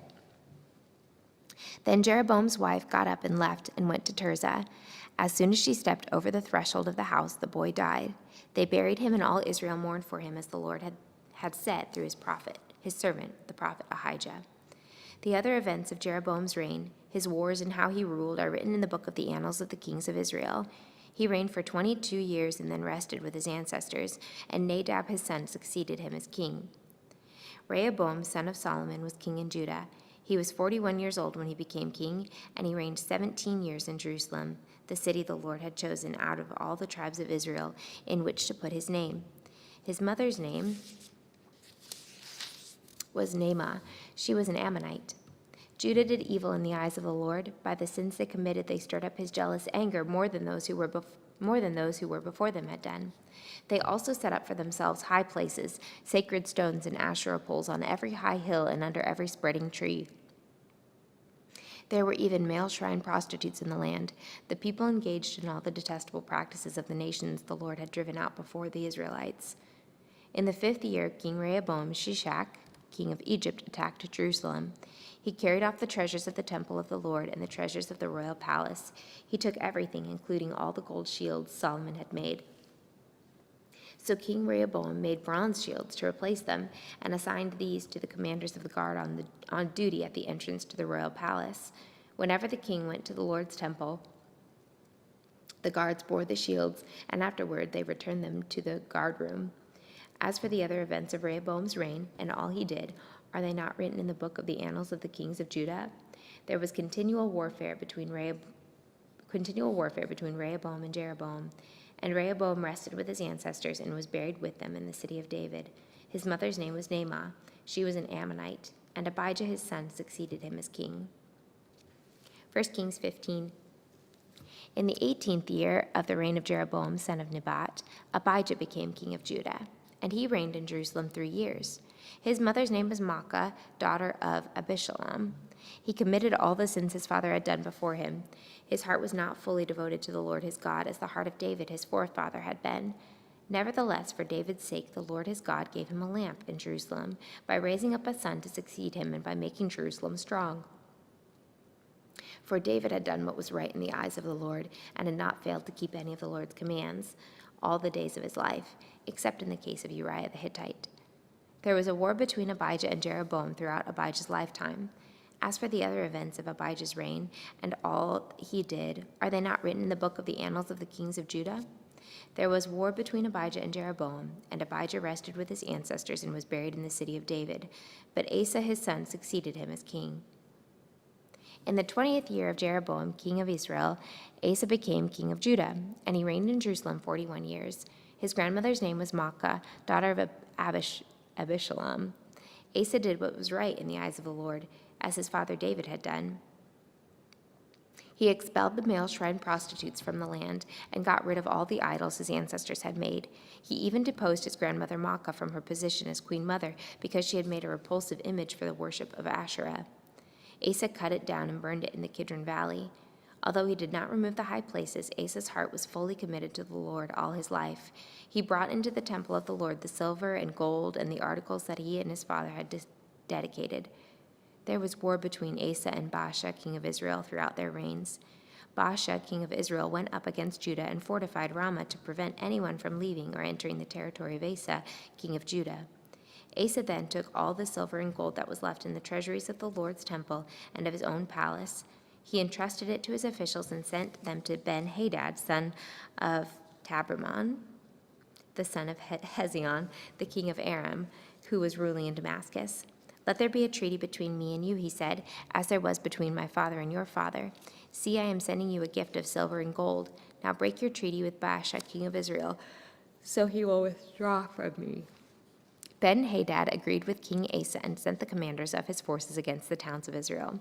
He conquered Ijon, Dan, Abel, Beth-Maacah, and all Kinnereth, in addition to the Naphtali. When Baasha heard this, he stopped building Ramah and withdrew to Tirzah. Then King Asa issued an order to all Judah. No one was exempt, and they carried away from Ramah the stones and timber Baasha had been using there. With them, King Asa built up Geba in Benjamin and also Mizpah. As for all the other events of Asa's reign, all his achievements, all he did in the cities he built, are they not written in the book of the annals of the kings of Judah? In his old age, however, his feet became diseased. Then Asa rested with his ancestors and was buried with them in the city of his father David. And Jehoshaphat, his son, succeeded him as king.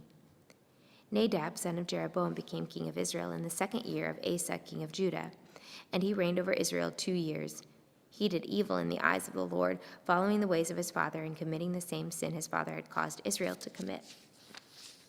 Baasha, son of Ahijah from the tribe of Issachar, plotted against him, and he struck him down at Gibbethon, a Philistine town, while Nadab and all Israel were besieging it. Baasha killed Nadab in the 3rd year of Asa, king of Judah, and succeeded him as king. As soon as he began to reign, he killed Jeroboam's whole family. He did not leave Jeroboam anyone that breathed, but destroyed them all according to the word of the Lord given through his servant Ahijah the Shilonite. This happened because of the sins Jeroboam had committed and had caused Israel to commit, and because he aroused the anger of the Lord, the God of Israel. As for the other events of Nadab's reign and all he did, are they not written in the book of the annals of the kings of Israel? There was war between Asa and Baasha, king of Israel, throughout their reigns. In the 3rd year of Asa, king of Judah, Baasha, son of Ahijah, became king of all Israel in Tirzah, and he reigned 24 years. He did evil in the eyes of the Lord, following the ways of Jeroboam, and committing the same sin Jeroboam had caused Israel to commit. Then the word of the Lord came to Jehu, son of Hanani, concerning Baasha. I lifted you up from the dust and appointed you ruler over my people Israel. But you followed the ways of Jeroboam and caused my people Israel to sin and to arouse my anger by their sins. So I am about to wipe out Baasha and his house, and I will make your house like that of Jeroboam, son of Nebat. Dogs will eat those belonging to Baasha who die in the city, and birds will feed on those who die in the country. As for the other events of Baasha's reign, what he did and his achievements, are they not written in the book of the annals of the kings of Israel? Baasha rested with his ancestors and was buried in Tirzah, and Elah his son succeeded him as king. Moreover, the word of the Lord came through the prophet Jehu, son of Hanani, to Baasha and his house because of all the evil he had done in the eyes of the Lord, arousing his anger by the things he did, becoming like the house of Jeroboam, and also because he destroyed it. In the 26th year of Asa, king of Judah, Elah, son of Baasha, became king of Israel, and he reigned in Tirzah 2 years. Zimri, one of his officials who had commanded half his chariots, plotted against him. Elah was in Tirzah at the time, getting drunk in the home of Azra, the palace administrator at Tirzah. Zimri came in, struck him down, and killed him in the 27th year of Asa, king of Judah. Then he succeeded him as king. As soon as he began to reign and was seated on the throne, he killed off Baasha's whole family. He did not spare a single male, whether relative or friend. So Zimri destroyed the whole family of Baasha in accordance with the word of the Lord spoken against Baasha through the prophet Jehu, because of all the sins Baasha and his son Elah had committed and had caused Israel to commit, so that they aroused the anger of the Lord, the God of Israel, by their worthless idols. As for the other events of Elah's reign and all he did, are they not written in the book of the annals of the kings of Israel? In the 27th year of Asa, king of Judah, Zimri reigned in Tirzah 7 days. The army was encamped near Gibbethon, a Philistine town. When the Israelites in the camp heard that Zimri had plotted against the king and murdered him, they proclaimed Omri, the commander of the army over Israel, that very day there in the camp. Then Omri and all the Israelites with him withdrew from Gibbethon and laid siege to Tirzah. When Zimri saw that the city was taken, he went into the citadel of the royal palace and set the palace on fire around him. So he died because of the sins he had committed, doing evil in the eyes of the Lord and following the ways of Jeroboam and committing the same sin Jeroboam had caused Israel to commit. As for the other events of Zimri's reign and the rebellion he carried out, are they not written in the book of the annals of the kings of Israel? Then the people of Israel were split into 2 factions. Half supported Tibni, son of Ginath, for king, and the other half supported Omri. But Omri's followers proved stronger than those of Tibni, son of Ginath. So Tibni died, and Omri became king. In the 31st year of Asa, king of Judah, Omri became king of Israel, and he reigned 12 years, 6 of them in Tirzah. He bought the hill of Samaria from Shemer for 2 talents of silver and built a city on the hill, calling it Samaria, after Shemer, the name of the former owner of the hill. But Omri did evil in the eyes of the Lord and sinned more than all those before him. He followed completely the ways of Jeroboam son of Nebat, committing the same sin Jeroboam had caused Israel to commit, so that they aroused the anger of the Lord, the God of Israel, by their worthless idols. As for the other events of Omri's reign, what he did and the things he achieved, are they not written in the book of the annals of the kings of Israel? Omri rested with his ancestors and was buried in Samaria, and Ahab his son succeeded him as king. In the 38th year of Asa, king of Judah, Ahab, son of Omri, became king of Israel, and he reigned in Samaria over Israel 22 years.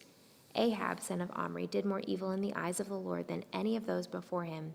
He not only considered it trivial to commit the sins of Jeroboam, son of Nebat, but he also married Jezebel, daughter of Ethbaal, king of the Sidonians, and began to serve Baal and worship him. He set up an altar for Baal in the temple of Baal that he had built in Samaria. Ahab also made an Asherah pole and did more to arouse the anger of the Lord, the God of Israel, than did all the kings of Israel before him. In Ahab's time, Hiel, son of Bethel, rebuilt Jericho. He laid its foundations at the cost of his firstborn son, Abiram, and he set up its gates at the cost of his youngest son, Segub, in accordance with the word of the Lord spoken by Joshua, son of Nun.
First Kings 17, verse 1.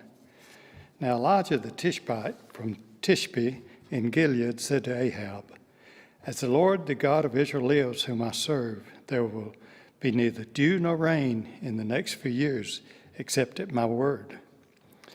Then the word of the Lord came to Elijah, Leave here, turn eastward and hide in the Kerith ravine, east of the Jordan. You will drink from the brook, and I will have directed the ravens to supply you with food there." So he did what the Lord had told him. He went to the Kerith ravine, east of the Jordan, and stayed there. The ravens brought him bread and meat in the morning and bread and meat in the evening, and he drank from the brook. Sometime later, the brook dried up because there had been no rain in the land. Then the word of the Lord came to him, "Go at once to Zarephath in the region of Sidon and stay there. I have directed a widow there to supply you with food." So he went to Zarephath. When he came to the town gate, a widow was there gathering sticks. He called her and asked, "Would you bring me a little water in a jar so I may have a drink?" As she was going to get it, he called, "And bring me, please, a piece of bread."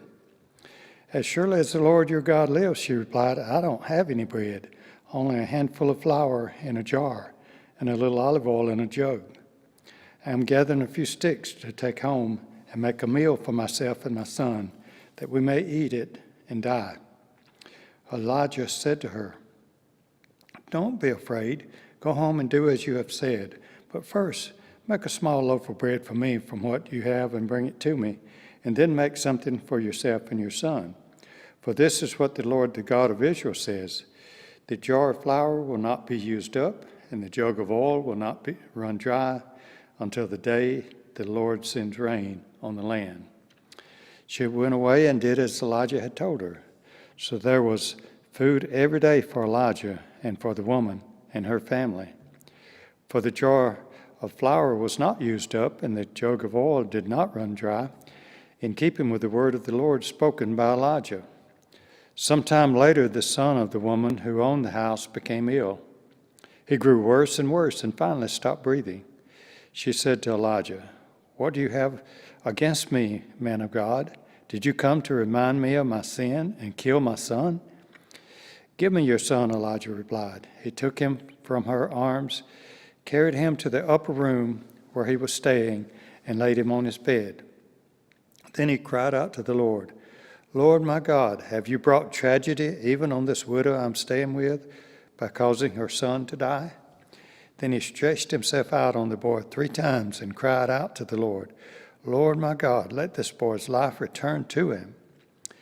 The Lord heard Elijah's cry, and the boy's life returned to him, and he lived. Elijah picked up the child and carried him down from the room into the house.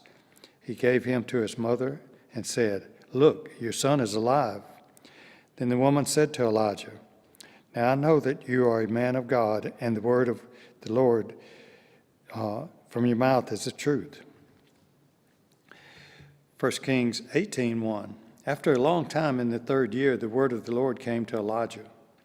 "Go and present yourself to Ahab, and I will send rain on the land." So Elijah went to present himself to Ahab. Now the famine was severe in Samaria, and Ahab had summoned Obadiah, his palace administrator. Obadiah was a devout believer in the Lord, whilst Jezebel was killing off the Lord's prophets.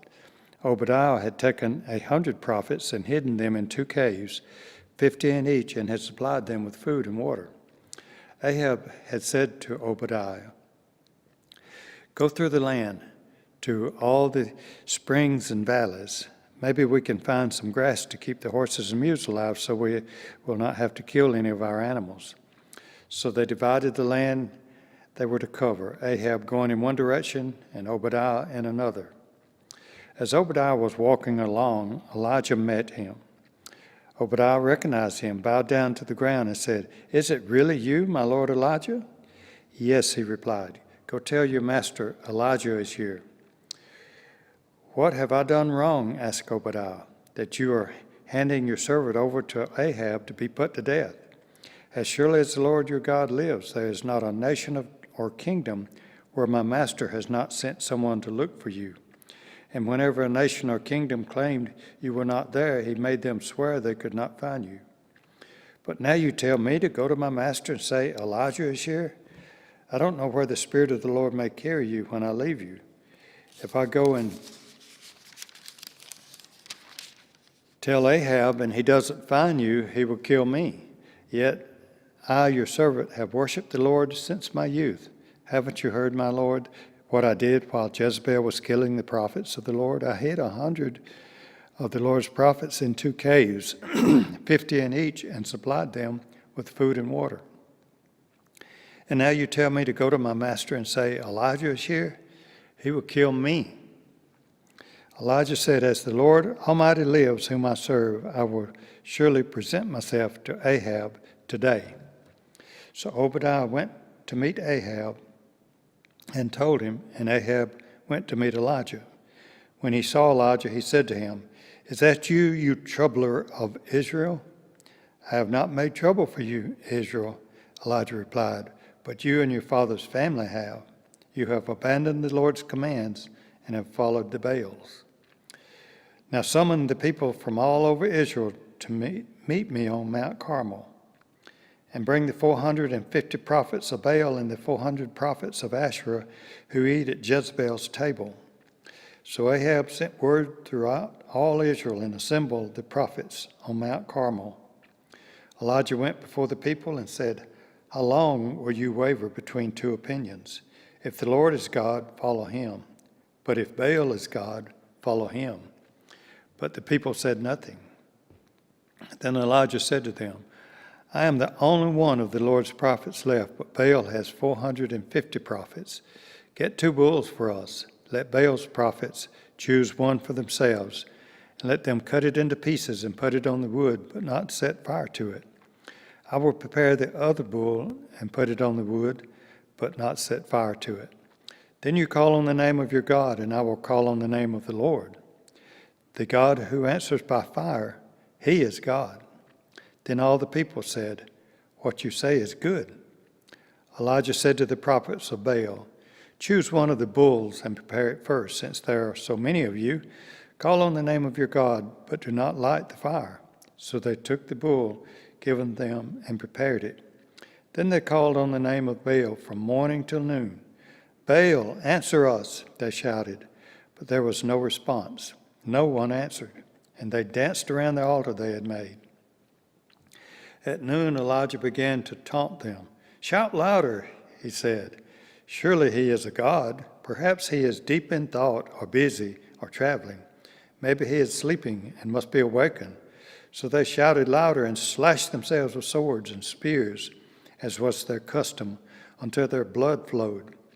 Midday passed, and they continued their frantic prophesying until the time for the evening sacrifice. But there was no response.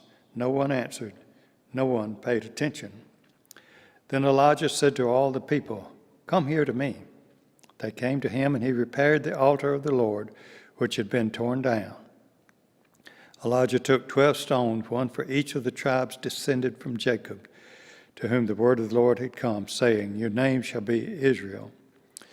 With the stones he built an altar in the name of the Lord, and he dug a trench around it, large enough to hold 2 seahs of seed. He arranged the wood, cut the bull into pieces, and laid it on the wood. Then he said to them, fill 4 large jars with water, and pour it on the offering and on the wood. Do it again, he said, and they did it again. Do it a 3rd time, he ordered, and they did it the 3rd time. The water ran down around the altar and even filled the trench. At the time of sacrifice, the prophet Elijah stepped forward and prayed, Lord, the God of Abraham, Isaac, and Israel, let it be known today that you are God in Israel, and that I am your servant and have done all these things at your command. Answer me, Lord, answer me, so these people will know that you, Lord, are God, and that you are turning their hearts back again. Then the fire of the Lord fell and burned up the sacrifice, the wood, the stones, and the soil, and also licked up the water in the trench. When all the people saw this, they fell prostrate and cried, the Lord, he is God, the Lord, he is God. Then Elijah commanded them, seize the prophets of Baal, don't let anyone get away. They seized them, and Elijah had them brought down to the Kishon Valley and slaughtered there. And Elijah said to Ahab, go eat and drink, for there is the sound of a heavy rain. So Ahab went off to eat and drink, but Elijah climbed to the top of Carmel, bent down to the ground, and put his face between his knees.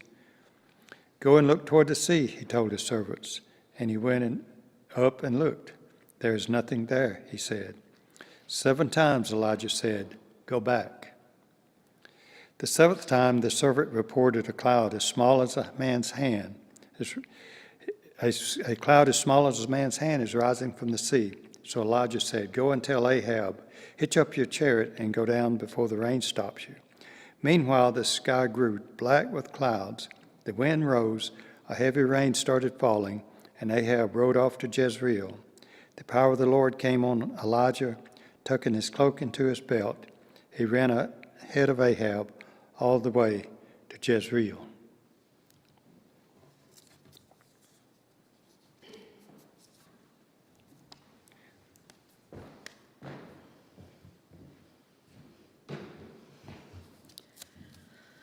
First Kings chapter 19. Now Ahab told Jezebel everything Elijah had done and how he had killed all the prophets with the sword. So Jezebel sent a messenger to Elijah to say, "May the gods deal with me, be it ever so severely, if by this time tomorrow I do not make your life like that one of them." Elijah was afraid and ran for his life. When he came to Beersheba in Judah, he left his servant there, while he himself went a day's journey into the wilderness. He came to a broom bush, sat down under it, and prayed that he might die. "I have had enough, Lord," he said. "Take my life. I am no better than my ancestors." Then he lay down under the bush and fell asleep. All at once an angel touched him and said, "Get up and eat." He looked around, and there by his head was some bread baked over hot coals and a jar of water. He ate and drank and then lay down again. The angel of the Lord came back a second time and touched him and said, "Get up and eat, for the journey is too much for you." So he got up and ate and drank. Strengthened by that food, he traveled 40 days and 40 nights until he reached Horeb, the mountain of God. There he went into a cave and spent the night. And the word of the Lord came to him, "What are you doing here, Elijah?" He replied, "I have been very zealous for the Lord God Almighty. The Israelites have rejected your covenant, torn down your altars, and put your prophets to death with the sword. I am the only one left, and now they are trying to kill me too." The Lord said, "Go out and stand on the mountain in the presence of the Lord, for the Lord is about to pass by." Then a great and powerful wind tore the mountains apart and shattered the rocks before the Lord, but the Lord was not in the wind. After the wind there was an earthquake, but the Lord was not in the earthquake. After the earthquake came a fire, but the Lord was not in the fire. And after the fire came a gentle whisper. When Elijah heard it, he pulled his cloak over his face and went out and stood at the mouth of the cave. Then a voice said to him, "What are you doing here, Elijah?" He replied, "I have been very zealous for the Lord God Almighty. The Israelites have rejected your covenant, torn down your altars, and put your prophets to death with the sword. I am the only one left, and now they are trying to kill me too." The Lord said to him, "Go back the way you came and go to the desert of Damascus. When you get there, anoint Hazael king over Aram. Also anoint Jehu son of Nimshi king over Israel, and anoint Elisha son of Shaphat from Abel-Meholah to succeed you as prophet. Jehu will put to death any who escape the sword of Hazael, and Elisha will put to death any who escape the sword of Jehu. Yet I reserve 7,000 in Israel, all whose knees have not bowed down to Baal, and whose mouths have not kissed him." So Elijah went from there and found Elisha son of Shaphat. He was plowing with 12 yoke of oxen, and he himself was driving the 12th pair. Elijah went up to him and threw his cloak around him. Elisha then left his oxen and ran after Elijah. "Let me kiss my father and mother goodbye," he said, "and then I will come with you." "Go back," Elijah replied. "What have I done to you?" So Elisha left him and went back. He took his yoke of oxen and slaughtered them. He burned the plowing equipment to cook the meat and gave it to the people, and they ate. Then he set out to follow Elijah and became his servant. 1 Kings chapter 20. Now Ben-Hadad, king of Aram, mustered his entire army. Accompanied by 32 kings with their horses and chariots, he went up and besieged Samaria and attacked it. He sent messengers into the city to Ahab, king of Israel, saying, "This is what Ben-Hadad says, 'Your silver and gold are mine, and the best of your wives and children are mine.' The king of Israel answered, 'Just as you say, my lord the king, I and all I have are yours.' The messengers came again and said, 'This is what Ben-Hadad says. I sent to demand your silver and gold, your wives and your children. But about this time tomorrow I am going to send my officials to search your palace and the houses of your officials. They will seize everything you value and carry it away.' The king of Israel summoned all the elders of the land and said to them, 'See how this man is looking for trouble? When he sent for my wives and my children, my silver and my gold, I did not refuse him.' The elders and the people all answered, "Don't listen to him or agree to his demands." So he replied to Ben-Hadad's messengers, "Tell my lord the king, your servant will do all the demand you demanded the first time, but this demand I cannot meet." They left and took the answer back to Ben-Hadad. Then Ben-Hadad sent another message to Ahab. "May the gods deal with me, but ever so severely, if enough dust remains in Samaria to give each of my men a handful." The king of Israel answered, "Tell him, one who puts on his armor should not boast like one who takes it off." Ben-Hadad heard this message while he and the kings were drinking in their tents, and he ordered his men, "Prepare to attack." So they prepared to attack the city.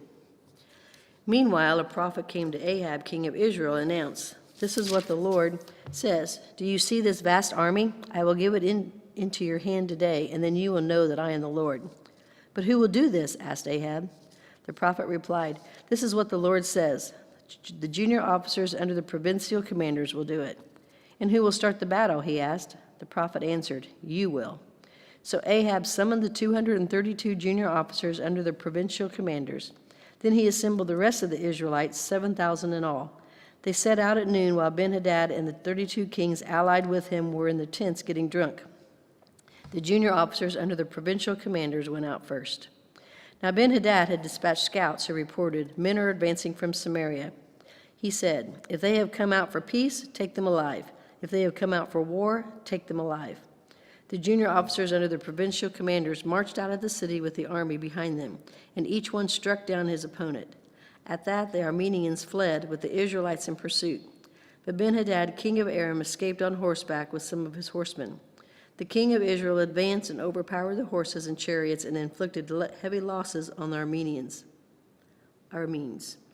Afterward, the prophet came to the king of Israel and said, "Strengthen your position and see what must be done, because next spring the king of Aram will attack you again."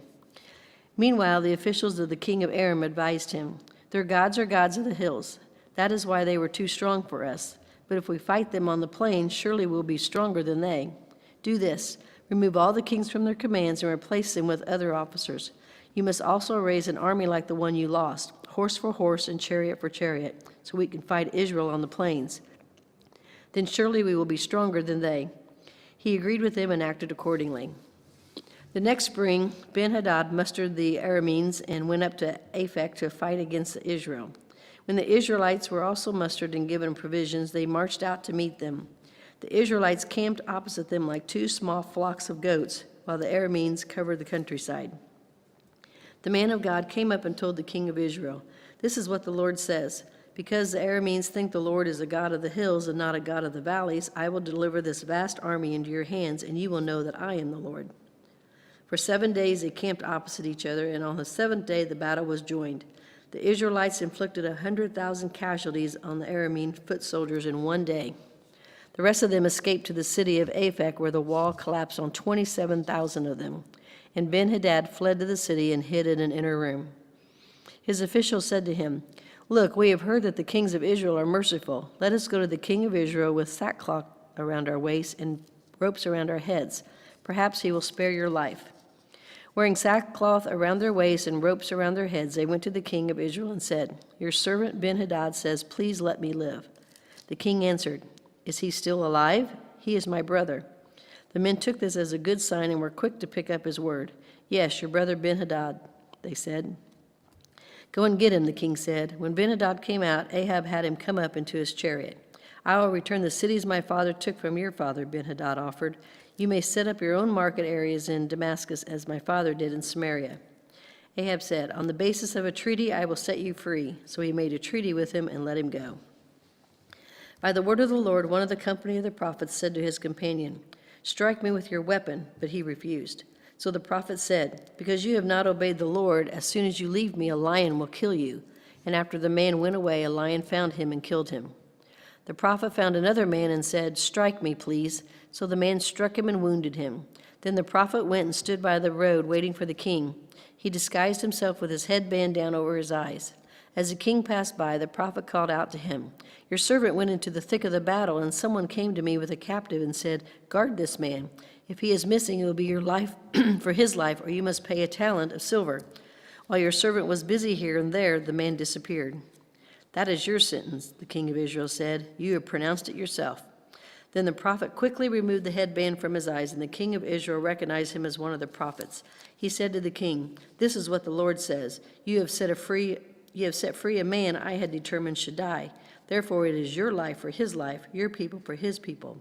Sullen and angry, the king of Israel went to his palace in Samaria. 1 King chapter 21. Sometime later, there was an incident involving a vineyard belonging to Naboth the Jezreelite. The vineyard was in Jezreel, close to the palace of Ahab, king of Samaria. Ahab said to Naboth, "Let me have your vineyard to use for a vegetable garden, since it is close to my palace. In exchange, I will give you a better vineyard, or if you prefer, I will pay you whatever it is worth." But Naboth replied, "The Lord forbid that I should give you the inheritance of my ancestors."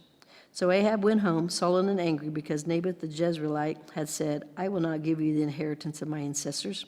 He lay on his bed sulking and refused to eat. His wife Jezebel came in and asked him, "Why are you so sullen? Why won't you eat?" He answered her, "Because I said to Naboth the Jezreelite, 'Sell me your vineyard, or if you prefer, I will give you another vineyard in its place.' But he said, 'I will not give you my vineyard.'" Jezebel, his wife, said, "Is this how you act as a king over Israel? Get up and eat. Cheer up. I'll get you the vineyard of Naboth the Jezreelite." So she wrote letters in Ahab's name, placed his seal on them, and sent them to the elders and nobles who lived in Naboth's city with him. In those letters she wrote, "Proclaim a day of fasting and seat Naboth in a prominent place among the people, but seat 2 scoundrels opposite him and have them bring charges that he had cursed both God and the king. Then take him out and stone him to death." So the elders and nobles who lived in Naboth's city did as Jezebel directed in the letters she had written to them. They proclaimed a fast and seated Naboth in a prominent place among the people. Then 2 scoundrels came and sat opposite him and brought charges against Naboth before the people, saying, "Naboth has cursed both God and the king." So they took him outside the city and stoned him to death. Then they sent word to Jezebel, "Naboth has been stoned to death." As soon as Jezebel heard that Naboth had been stoned to death, she said to Ahab, "Get up and take possession of the vineyard of Naboth and the Jezreelite that he refused to sell you. He is no longer alive, but dead." When Ahab heard that Naboth was dead, he got up and went down to take possession of Naboth's vineyard. Then the word of the Lord came to Elijah the Tishbite, "Go down to meet Ahab, king of Israel, who rules in Samaria. He is now in Naboth's vineyard, where he has gone to take possession of it. Say to him, 'This is what the Lord says. Have you not murdered a man and seized his property?' Then say to him, 'This is what the Lord says. In the place where dogs licked up Naboth's blood, dogs will lick up your blood. Yes, yours.'" Ahab said to Elijah, "So you have found me, my enemy? So you have found me, my enemy. I have found you," he answered, "because you have sold yourself to do evil in the eyes of the Lord. He says, 'I am going to bring disaster on you. I will wipe out your descendants and cut off from Ahab every last male in Israel, slave or free. I will make your house like that of Jeroboam, son of Nebat, and that of Baasha, son of Elijah, because you have aroused my anger and have caused Israel to sin.' And also concerning Jezebel, the Lord says, 'Dogs will devour Jezebel by the wall of Jezreel. Dogs will eat those belonging to Ahab who die in the city, and the birds will feed on those who die in the country.' There was never anyone like Ahab who sold himself to do evil in the eyes of the Lord, urged on by Jezebel his wife. He behaved in the vilest manner by going after idols like the Amorites the Lord drove out before Israel. When Ahab heard these words, he tore his clothes, put on sackcloth, and fasted. He lay in sackcloth and went around meekly.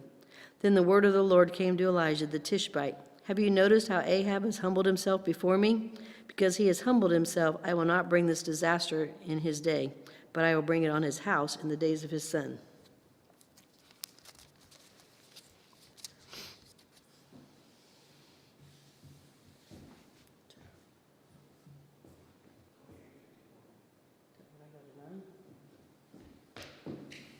First Kings chapter 22. For 3 years there was no war between Aram and Israel. But in the 3rd year, Jehoshaphat, king of Judah, went down to see the king of Israel.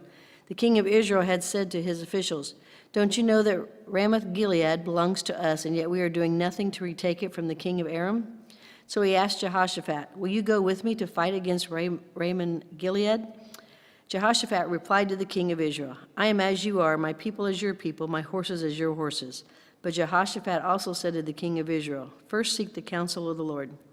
So the king of Israel brought together the prophets, about 400 men, and asked them, "Shall I go to war against Ramoth Gilead, or shall I refrain?"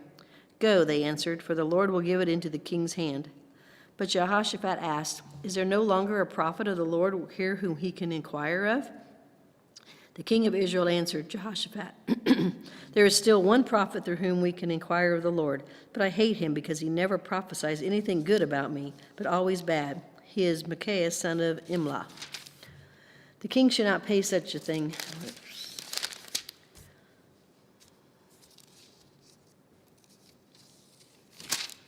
The king should not say such a thing, Jehoshaphat replied.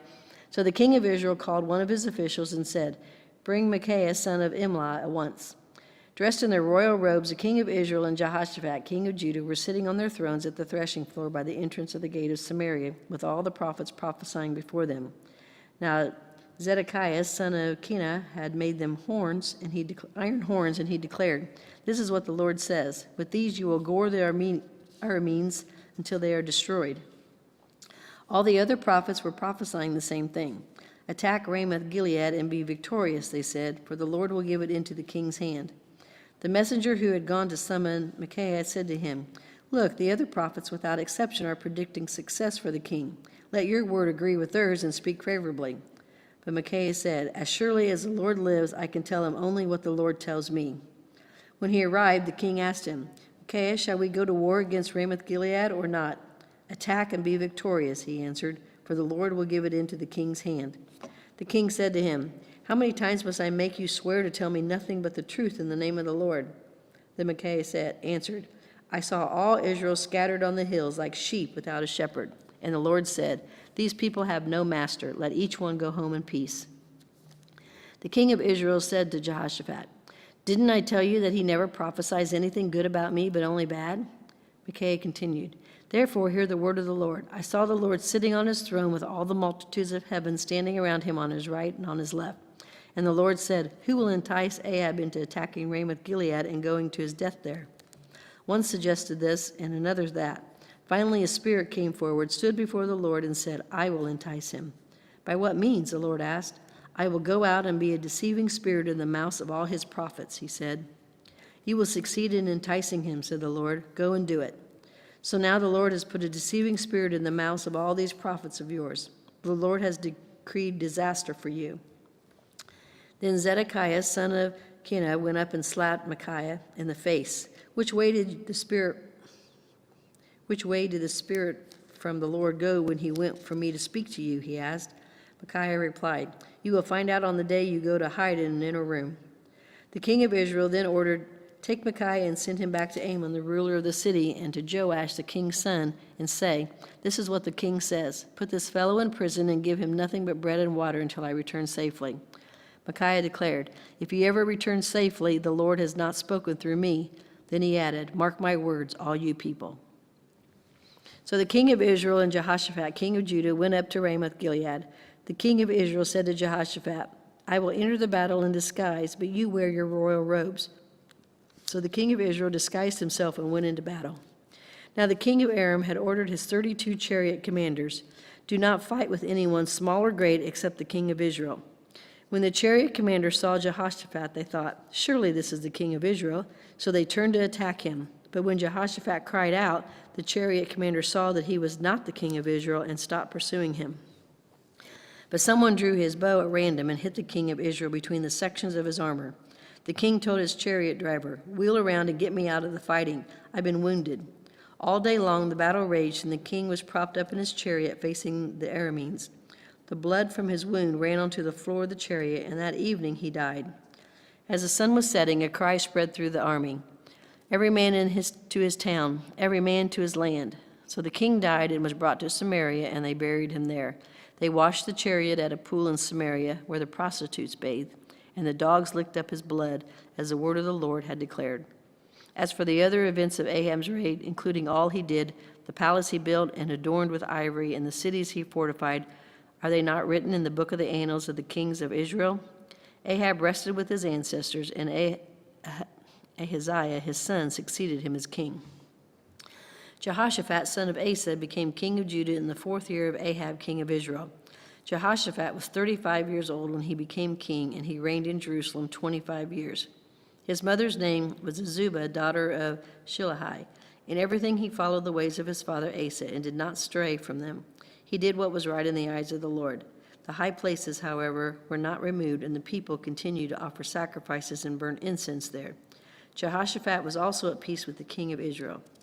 As for the other events of Jehoshaphat's reigns, the things he achieved in his military exploits, are they not written in the book of the annals of the kings of Judah?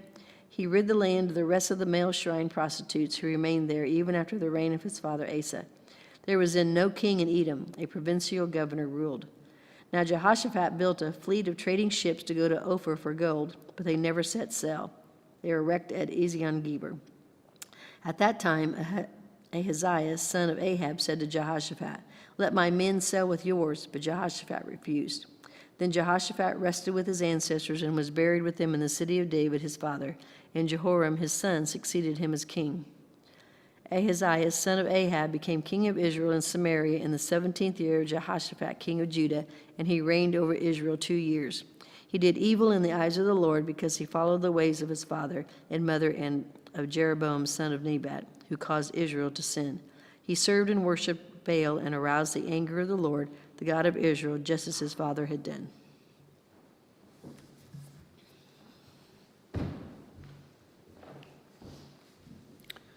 Second Kings chapter 1. After Ahab's death, Moab rebelled against Israel. Now Ahaziah had fallen through the lattice of his upper room in Samaria and injured himself. So he sent messengers saying to them, "Go and consult Beelzebub, the god of Ekron, to see if I will recover from this injury." But the angel of the Lord said to Elijah the Tishbite, "Go up and meet the messengers of the king of Samaria and ask them, is it because there is no God in Israel that you are going off to consult Beelzebub, the god of Ekron? Therefore this is what the Lord says, you will not leave the bed you are lying on. You will certainly die." So Elijah went. When the messengers returned to the king, he asked them, "Why have you come back?" "A man came to us," they replied, "and he said to us, 'Go back to the king who sent you and tell him, this is what the Lord says. Is it because there is no God in Israel that you are sending messengers to consult Beelzebub, the god of Ekron? Therefore you will not leave the bed you are lying on. You will certainly die." The king asked them, "What kind of man was it who came to meet you and told you this?" They replied, "He had a garment of hair and had a leather belt around his waist." The king said, "This was Elijah the Tishbite." Then he sent to Elijah a captain with his company of 50 men. The captain went up to Elijah, who was sitting on top of the hill, and said to him, "Man of God, the king says, come down." Elijah answered the captain, "If I am a man of God, may fire come down from heaven and consume you and your 50 men." Then fire fell from heaven and consumed the captain and his men. At this the king sent to Elijah another captain with his 50 men. The captain said to him, "Man of God, this is what the king says, come down at once." "If I am a man of God," Elijah replied, "may fire come down from heaven and consume you and your 50 men." Then the fire of God fell from heaven and consumed him and his 50 men. So the king sent a third captain with his 50 men. This third captain went up and fell on his knees before Elijah. "Man of God," he begged, "please have respect for my life and the lives of these 50 men, your servants. See, fire has fallen from heaven and consumed the first two captains and all their men, but now have respect for my life." When the angel of the Lord said to Elijah, "Go down with him, do not be afraid of him." So Elijah got up and went down with him to the king. He told the king, "This is what the Lord says. Is it because there is no God in Israel for you to consult that you have sent messengers to consult Beelzebub, the god of Ekron? Because you have done this, you will never leave the bed you are lying on. You will certainly die." So he died according to the word of the Lord that Elijah had spoken. Because Ahaziah had no son, Joram succeeded him as king in the 2nd year of Jehoram, son of Jehoshaphat, king of Judah. As for all the other events of Ahaziah's reign and what he did, are they not written in the book of the annals of the king of Israel? 2 Kings 2. When the Lord was about to take Elijah up to heaven in a whirlwind, Elijah and Elisha were on their way from Gilgal, Elijah said to Elisha, "Stay here. The Lord has sent me to Bethel." But Elisha said, "As surely as the Lord lives and as you live, I will not leave you." So they went down to Bethel. The company of the prophets of Bethel came out to Elisha and asked, "Do you know that the Lord is going to take your master from you today?" "Yes, I know," Elisha replied, "so be quiet." Then Elijah said to him, "Stay here, Elisha. The Lord has sent me to Jericho." And he replied, "As surely as the Lord lives and as you live, I will not leave you." So they went to Jericho. The company of the prophets at Jericho went up to Elisha and asked him, "Did you know that the Lord is going to take your master from you today?" "Yes, I know," he replied, "so be quiet." Then Elijah said to him, "Stay here, the Lord has sent me to Jordan." And he replied, "As surely as the Lord lives and as you live, I will not leave you." So the two of them walked on. 50 men from the company of the prophets went and stood at the distance facing the place where Elijah and Elisha had stopped at Jordan. Elijah took his cloak, rolled it up, and struck the water with it. The water divided to the right and to the left, and the two of them crossed over on dry ground. When they had crossed, Elijah said to Elisha, "Tell me, what can I do for you before I am taken from you?" "Let me inherit a double portion of your spirit," Elisha replied. "You have asked a difficult thing," Elijah said. "Yet if you see me when I am taken from you, it will be yours. Otherwise it will not." As they were walking along and talking together, suddenly a chariot of fire and horses of fire appeared and separated the two of them. Elijah went up to heaven in a whirlwind. Elisha saw this and cried out, my father, the chariots and the horsemen of Israel." And Elisha saw him no more. Then he took hold of his garment and tore it in two. Elisha then picked up Elijah's cloak that had fallen from him and went back and stood on the bank of the Jordan. He took the cloak that had fallen from Elijah and struck the water with it. "Where now is the Lord, the God of Elijah?" he asked. When he struck the water, it divided to the right and to the left, and he crossed over. The company of the prophets from Jericho who were watching said, "The spirit of Elijah is resting on Elisha." And they went to meet him and bowed to the ground before him. "Look," they said, "we, your servants, have 50 able men. Let them go and look for your master. Perhaps the Spirit of the Lord has picked him up and sent him down on some mountain or in some valley." "No," Elisha replied, "do not send them." But they persisted until he was too embarrassed to refuse. So he said, "Send them." And they sent 50 men who searched for 3 days but did not find him. When they returned to Elisha, who was staying in Jericho, he said to them, "Didn't I tell you not to go?" The people of the city said to Elisha, "Look, our lord, this town is well situated, as you can see, but the water is bad, and the land is unproductive. Bring me a new bowl," he said, "and put salt in it." So they brought it to him. Then he went out to the spring and threw the salt into it, saying, "This is what the Lord says. I have healed this water. Never again will it cause death or make the land unproductive." And the water has remained pure to this day, according to the word of Elisha had spoken. From there, Elisha went up to Bethel. As he was walking along the road, some boys come out of the town and jeered at him. "Get out of here, Baldy," they said. "Get out of here, Baldy." He turned around, looked at them, and called down a curse on them in the name of the Lord. Then 2 bears come out of the woods and mauled the 42 of the boys, and he went on to Mount Carmel, and from there returned to Samaria.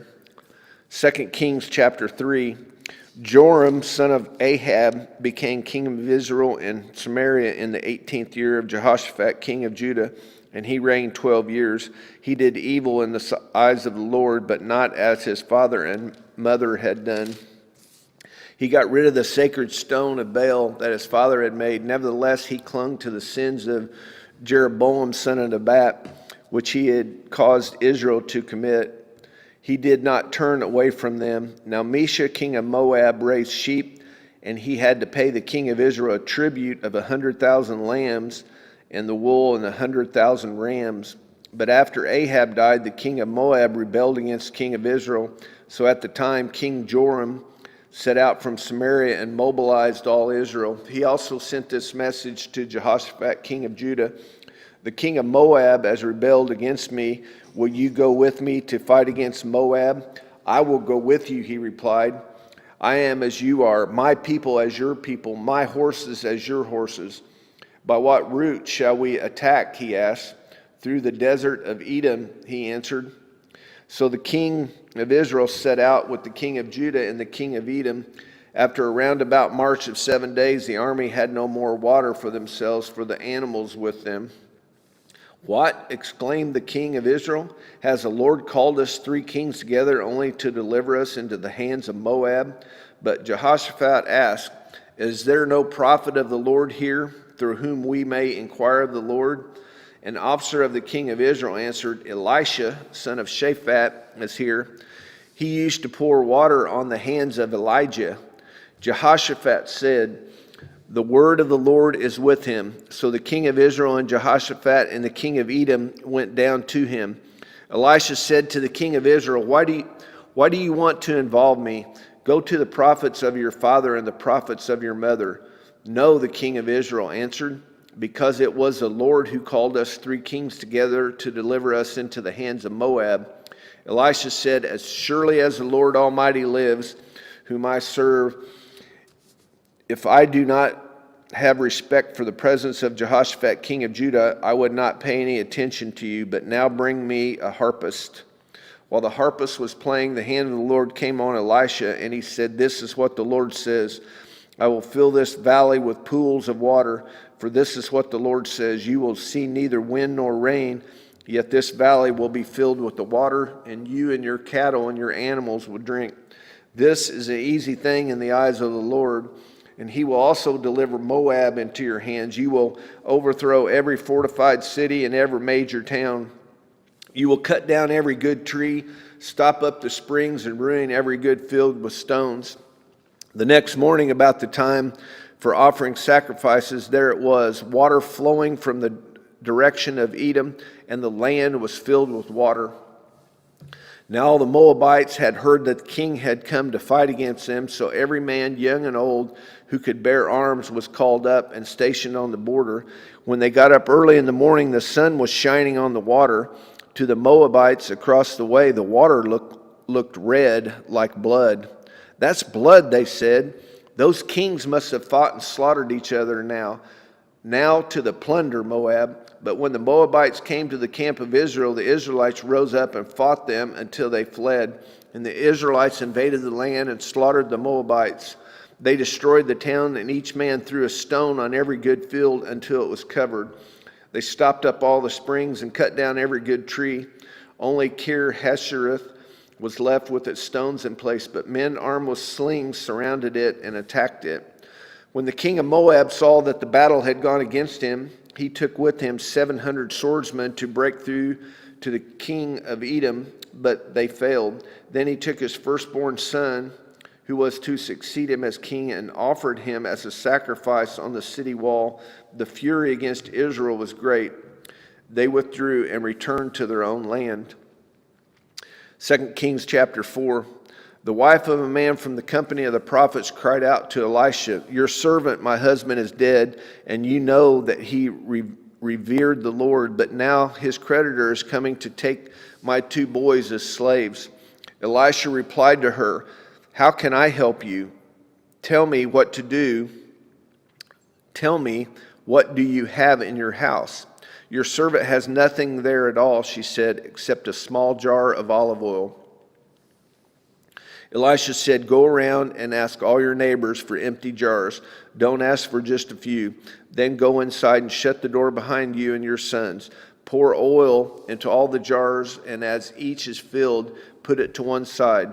She left him and shut the door behind her and her sons. They brought the jars to her, and she kept pouring. When all the jars were full, she said to her son, Bring another one. But he replied, There is not a jar left. Then the oil stopped flowing. She went and told the man of God, and he said, Go sell the oil and pay your debts. You and your sons can live on what is left. One day Elisha went to Shunem, and a well-to-do woman was there who urged him to stay for a meal. So whenever he came by, he stopped there to eat. She said to her husband, I know that this man who often comes out our way is a holy man of God. Let's make a small room on the roof and put in it a bed and a table and a chair and a lamp for him. Then he can stay there whenever he comes to us. One day when Elisha came, he went up to the room and lay down. He said to his servant Gehazi, call the Shunammite. So he called her, and she stood before him. Elisha said to him, tell her, you have gone to all this trouble for us. Now what can be done for you? Can we speak on your behalf to the king or the commander of the army? She replied, I have a home among my own people. What can be done for her? Elisha asked.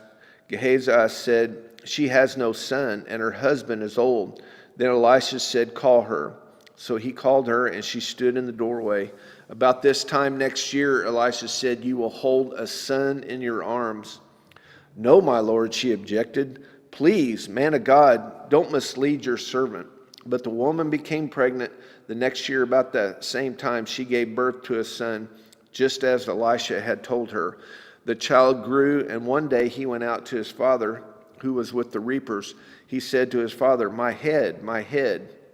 His father had told a servant, carry him to his mother. After the servant had lifted him up and carried him to his mother, the boy sat on her lap until noon and then died. She went up and laid him on the bed of the man of God, then shut the door and went out. She called her husband and said, please send me one of the servants and a donkey so I can go to the man of God quickly and return. Why go to him today? He asked. Is not the new moon or the Sabbath? That's all right, she said. She saddled the donkey and said to her servant, lead on. Don't slow down for me unless I tell you. So she set out and came to the man of God at Mount Carmel. When he saw her in the distance, the man of God said to his servant Gehazi, look, there's the Shunammite. Run to meet her and ask her, are you all right? Is your husband all right? Is your child all right? Everything is all right, she said. When she reached the man of God at the mountain, she took hold of his feet. Gehazi came over to push her away, but the man of God said, leave her alone. She is in bitter distress, but the Lord has hidden it from me and has not told me why. Did I ask you for a son, my lord? She said. Did I tell you, don't raise my hopes? Elisha said to Gehazi, tuck your cloak into your belt, take my staff in your hand and run. Don't greet anyone you meet, and if anyone greets you, do not answer. Lay my staff on the boy's face. But the child's mother said, as surely as the Lord lives and as you live, I will not leave you. So he got up and followed her. Gehazi went on ahead and laid the staff on the boy's face, but there was no sound or response. So Gehazi went back to meet Elisha and told him, the boy has not awakened.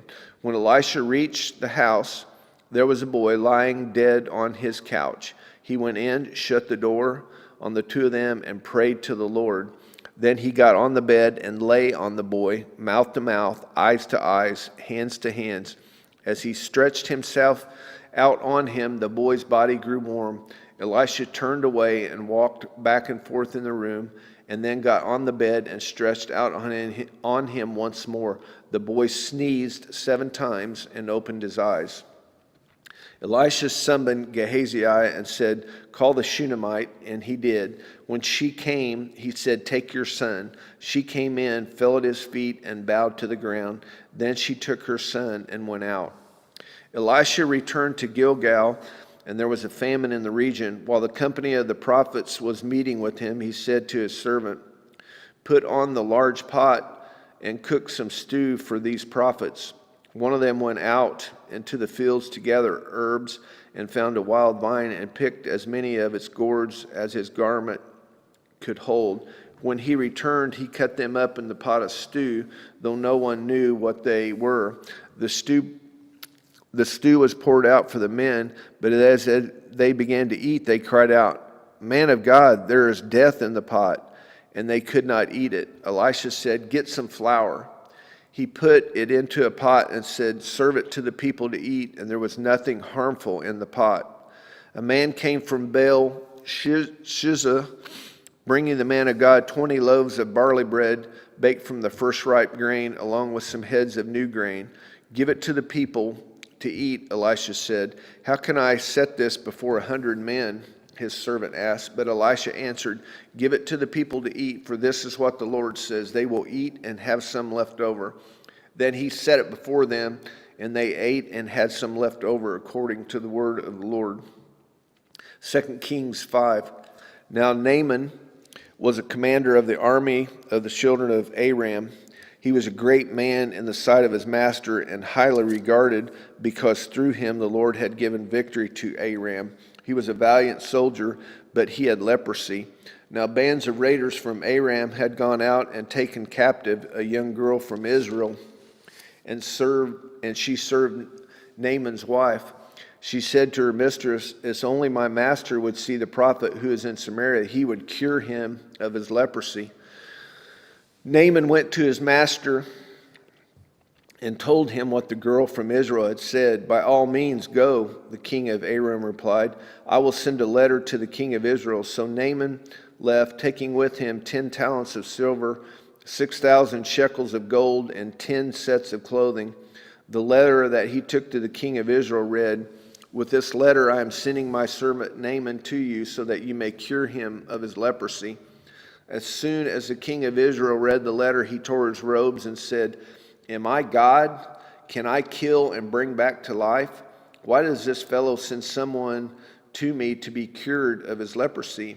See how he is trying to pick a quarrel with me? When Elisha the man of God heard that the king of Israel had torn his robes, he sent him this message. Why have you torn your robes? Have the man come to me, and he will know that there is a prophet in Israel. So Naaman went with his horses and chariots and stopped at the door of Elisha's house. Elisha sent a messenger to say to him, go wash yourself 7 times in the Jordan, and your flesh will be restored and you will be cleansed. But Naaman went away angry and said, I thought that he would surely come out to me and stand and call on the name of the Lord his God, wave his hand over a spot and cure me of my leprosy. Are not Abana and Pharpar, the rivers of Damascus, better than all the waters of Israel? Couldn't I wash in them and be cleansed? So he turned and went off in a rage.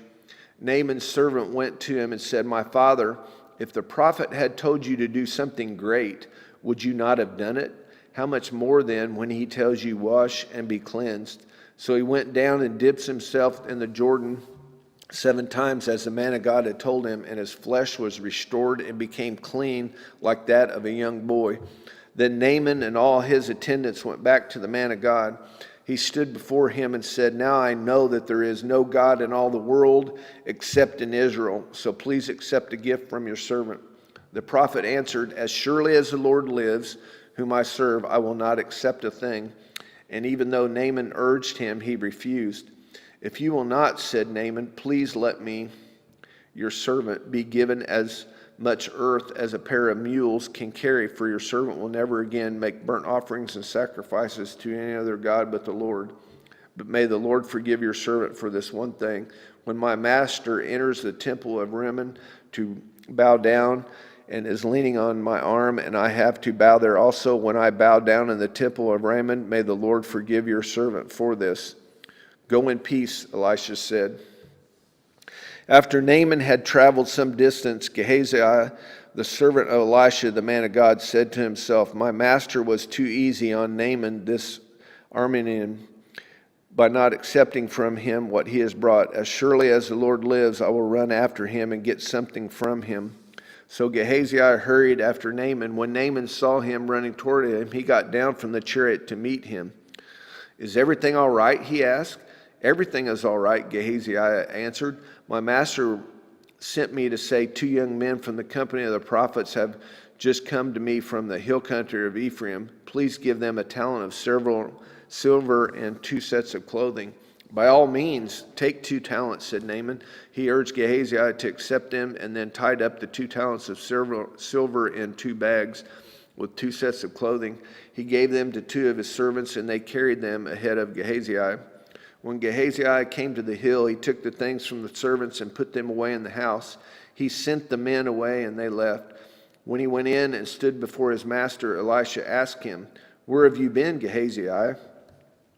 "Your servant didn't go anywhere," Gehazi answered. But Elisha said to him, "Was not my spirit with you when the man came down from the chariot to meet you? Is this the time to take money or to accept clothes or olive groves and vineyards or flocks and herds or male and female slaves? Naaman's leprosy will cling to you and to your descendants forever." Then Gehazi went from Elisha's presence, and his skin was leprous. It had become as white as snow. 2 Kings chapter 6. The company of the prophets said to Elisha, "Look, the place where we meet with you is too small for us. Let us go to the Jordan, where each of us will get a pole, and let us build a place there for us to meet." And he said, "Go." Then one of them said, "Won't you please come with your servants?" "I will," Elisha replied, and he went with them. They went to the Jordan and began to cut trees, and as one of them was cutting down a tree, the iron axe head fell into the water. "Oh no, my lord," he cried out. "It was borrowed." The man of God asked, "Where did it fall?" When he showed him the place, Elisha cut a stick and threw it there and made the iron float. "Lift it out," he said. Then the man reached out his hand and took it. Now the king of Aram was at war with Israel. After conferring with his officers, he said, "I will set up my camp at such a place." The man of God sent a word to the king of Israel, "Beware of passing that place, because the Armenians are going down there." So the king of Israel checked on the place indicated by the man of God. Time and again, Elisha warned the king so that he was on guard in such places. This enraged the king of Aram. He summoned his officers and demanded of them, "Tell me, which of us is on the side of the king of Israel?" "None of us, my lord the king," said one of his officers. "But Elisha the prophet, who is in Israel, tells the king of Israel the very words you speak in your bedroom." "Go find out where he is," the king ordered, "so I can send men and capture him." The report came back, "He is in Dothan." Then he sent horses and chariots and strong force there. They went up by night and surrounded the city. When the servant of the man of God got up and went out early the next morning, an army with horses and chariots had surrounded the city. "Oh no, my lord, what shall we do?" the servant asked. "Don't be afraid," the prophet answered. "Those who are with us are more than those who are with them." And Elisha prayed, "Open his eyes, Lord, so that he may see." Then the Lord opened the servant's eyes, and he looked and saw the hills full of horses and chariots of fire all around Elisha.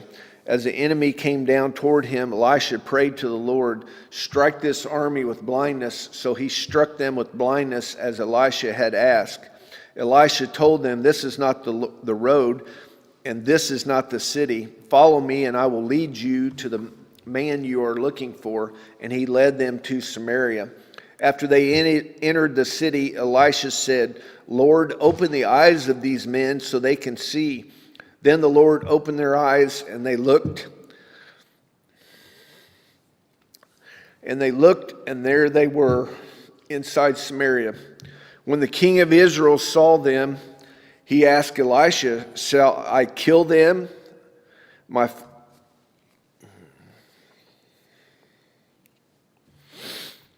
Then the Lord opened their eyes, and they looked, and there they were inside Samaria. When the king of Israel saw them, he asked Elisha, "Shall I kill them, my father? Shall I kill them?"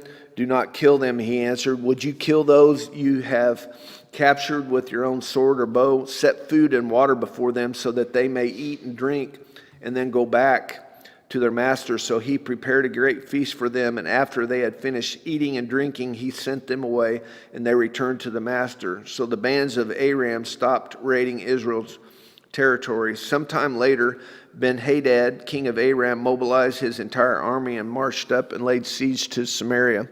There was a great famine in the city. The siege lasted so long that the donkey's head sold for 80 shekels of silver, and a quarter of a cab of seed pods for 5 shekels. As the king of Israel was passing on a wall, a woman cried to him, "Help me, my lord the king." The king replied, "If the Lord does not help you, where can I get help for you? From the threshing floor, from the winepress?" Then he asked her, "What's the matter?" She answered, "This woman said to me, 'Give up your son so we may eat him today, and tomorrow we'll eat my son.' So we cooked my son and ate him. The next day I said to her, 'Give up your son so we may eat him.' But she had hidden him." When the king heard the woman's words, he tore his robes. As he went along the wall and the people looked, they saw that under the robes he had sackcloth on his body. He said, "May God deal with me, be it ever so severely, if the head of Elisha, son of Shaphat, remains on his shoulders today."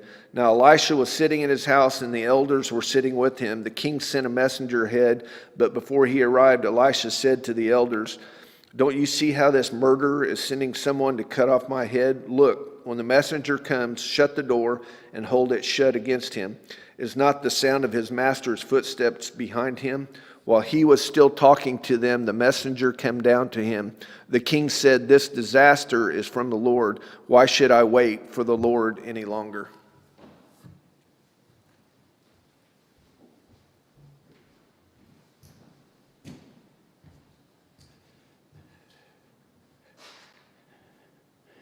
Second Kings 7:1. Elisha replied, "Hear the word of the Lord. This is what the Lord says. About this time tomorrow, a seah of finest flour will sell for a shekel, and 2 seahs of barley for a shekel at the gate of Samaria." The officer whose arm the king was leading said to the man of God, "Look, even if the Lord should open the floodgates of the heavens, could this happen?" "You will see it with your own eyes," answered Elisha, "but you will not eat any of it." And there were 4 men with leprosy at the entrance of the city gate. They said to each other, "Why stay here until we die? If we say we'll go into the city, the famine is there and we will die. And if we stay here, we will die. So let's go over to the camp of the Arameans and surrender. If they spare us, we live. If they kill us, then we die." At dusk, they got up and went to the camp of the Arameans. When they reached the edge of the camp, no one was there, for the Lord had caused the Arameans to hear the sound of chariots and horses and a great army, so that they said to one another, "Look, the king of Israel has hired the Hittite and Egyptian kings to attack us." So they left the camp as it was and ran for their lives. The men who had leprosy reached the edge of the camp, entered one of the tents, and ate and drank. Then they took silver, gold, and clothes and went off and hid them. They returned and entered another tent and took some things from it and hid them also. Then they said to each other, "What we're doing is not right. This is a day of good news, and we're keeping it to ourselves. If we wait until daylight, punishment will overtake us. Let's go at once and report this to the royal palace." So they went and called out to the city gatekeepers and told them, "We went to the Aramean camp, and no one was there. Not a sound of anyone, only tethered horses and donkeys, and the tents left just as they were." The gatekeeper shouted the news, and it was reported within the palace. The king got up in the night and said to his officers, "I will tell you what the Arameans have done to us. They know we are starving, so they've left the camp to hide in the countryside, thinking they will surely come out, and then we will take them alive and get into the city." One of his officers answered, "Have some men take 5 of the horses that are left in the city. Their plight will be like that of all the Israelites left here. Yes, they will only be like all these Israelites who are doomed. So let us send to them to find out what happened."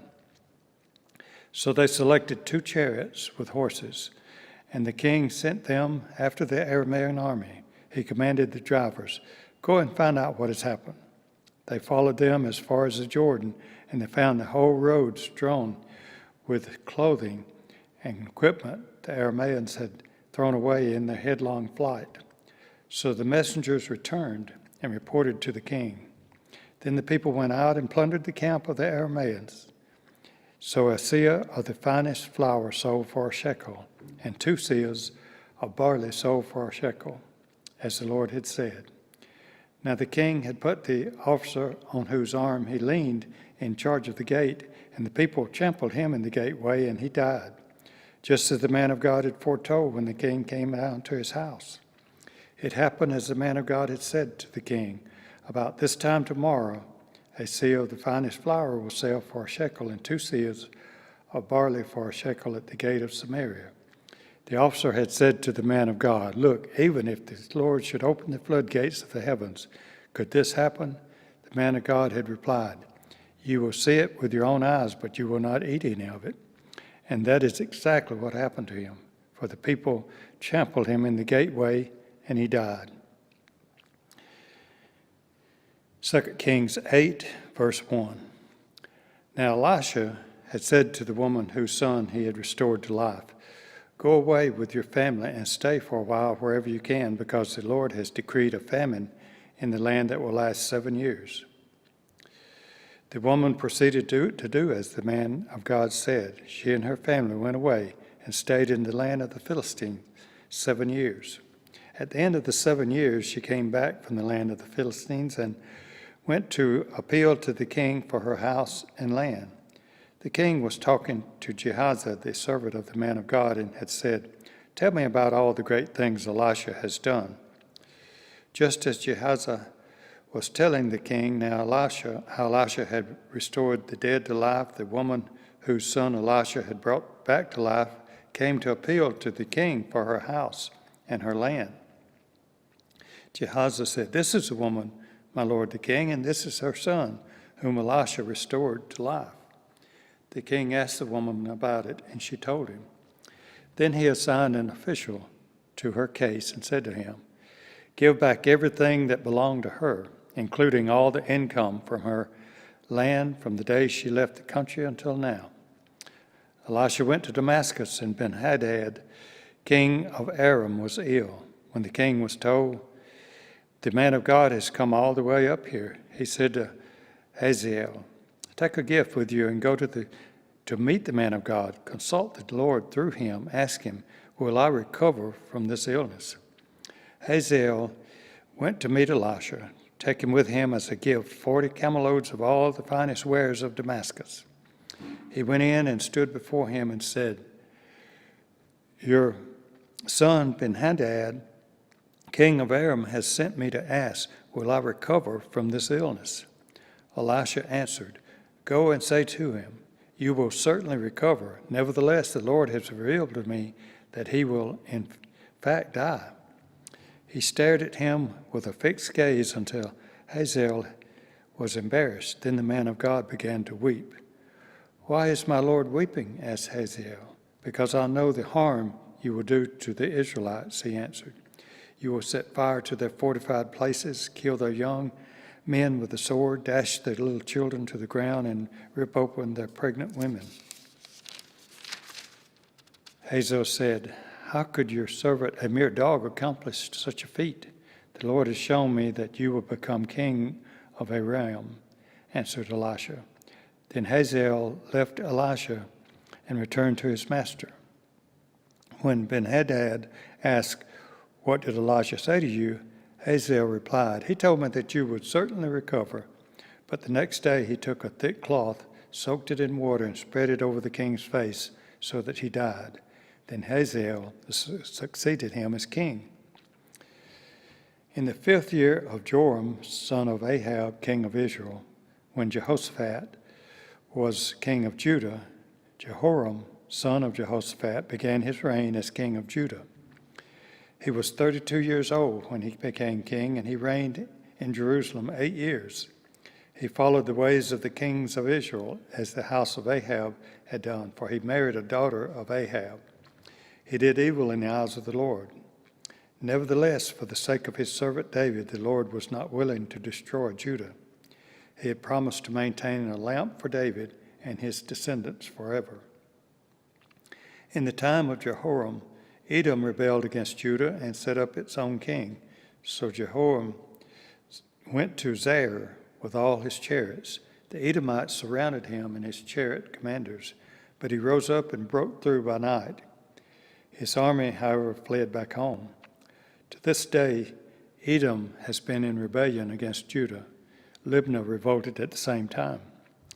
As for the other events of Jehoram's reign and all that he did, Are they not written in the book of the annals of the kings of Judah? Jehoram rested with his ancestors and was buried with them in the city of David, and Ahaziah his son succeeded him as king. In the 20th year of Joram, son of Ahab, king of Israel, Ahaziah, son of Jehoram, king of Judah, began to reign. Ahaziah was 22 years old when he became king, and he reigned in Jerusalem 1 year. His mother's name was Athaliah, a granddaughter of Omri, king of Israel. He followed the ways of the house of Ahab and did evil in the eyes of the Lord, as the house of Ahab had done, for he was related by marriage to Ahab's family. Ahaziah went with Joram, son of Ahab, to war against Hazael, king of Aram, at Ramoth Gilead. The Arameans wounded Joram, so King Joram returned to Jezreel to recover from the wounds the Arameans had inflicted on him at Ramoth in his battle with Hazael, king of Aram. Then Ahaziah, son of Jehoram, king of Judah, went down to Jezreel to see Joram, son of Ahab, because he had been wounded. 2 Kings chapter 9, verse 1.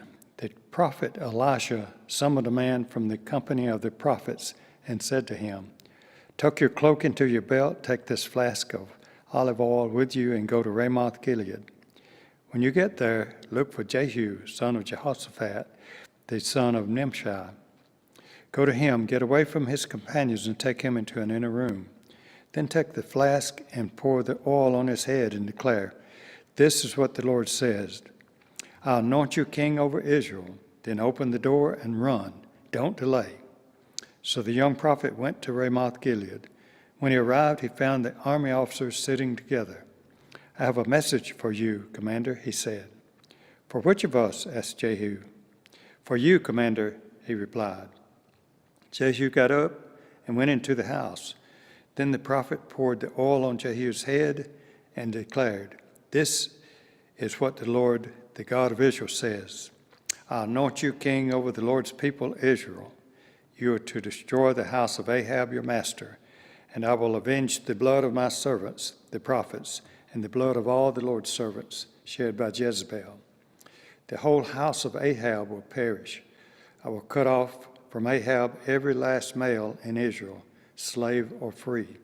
I will make the house of Ahab like the house of Jeroboam, son of Nebat, and like the house of Baasha, son of Ahijah.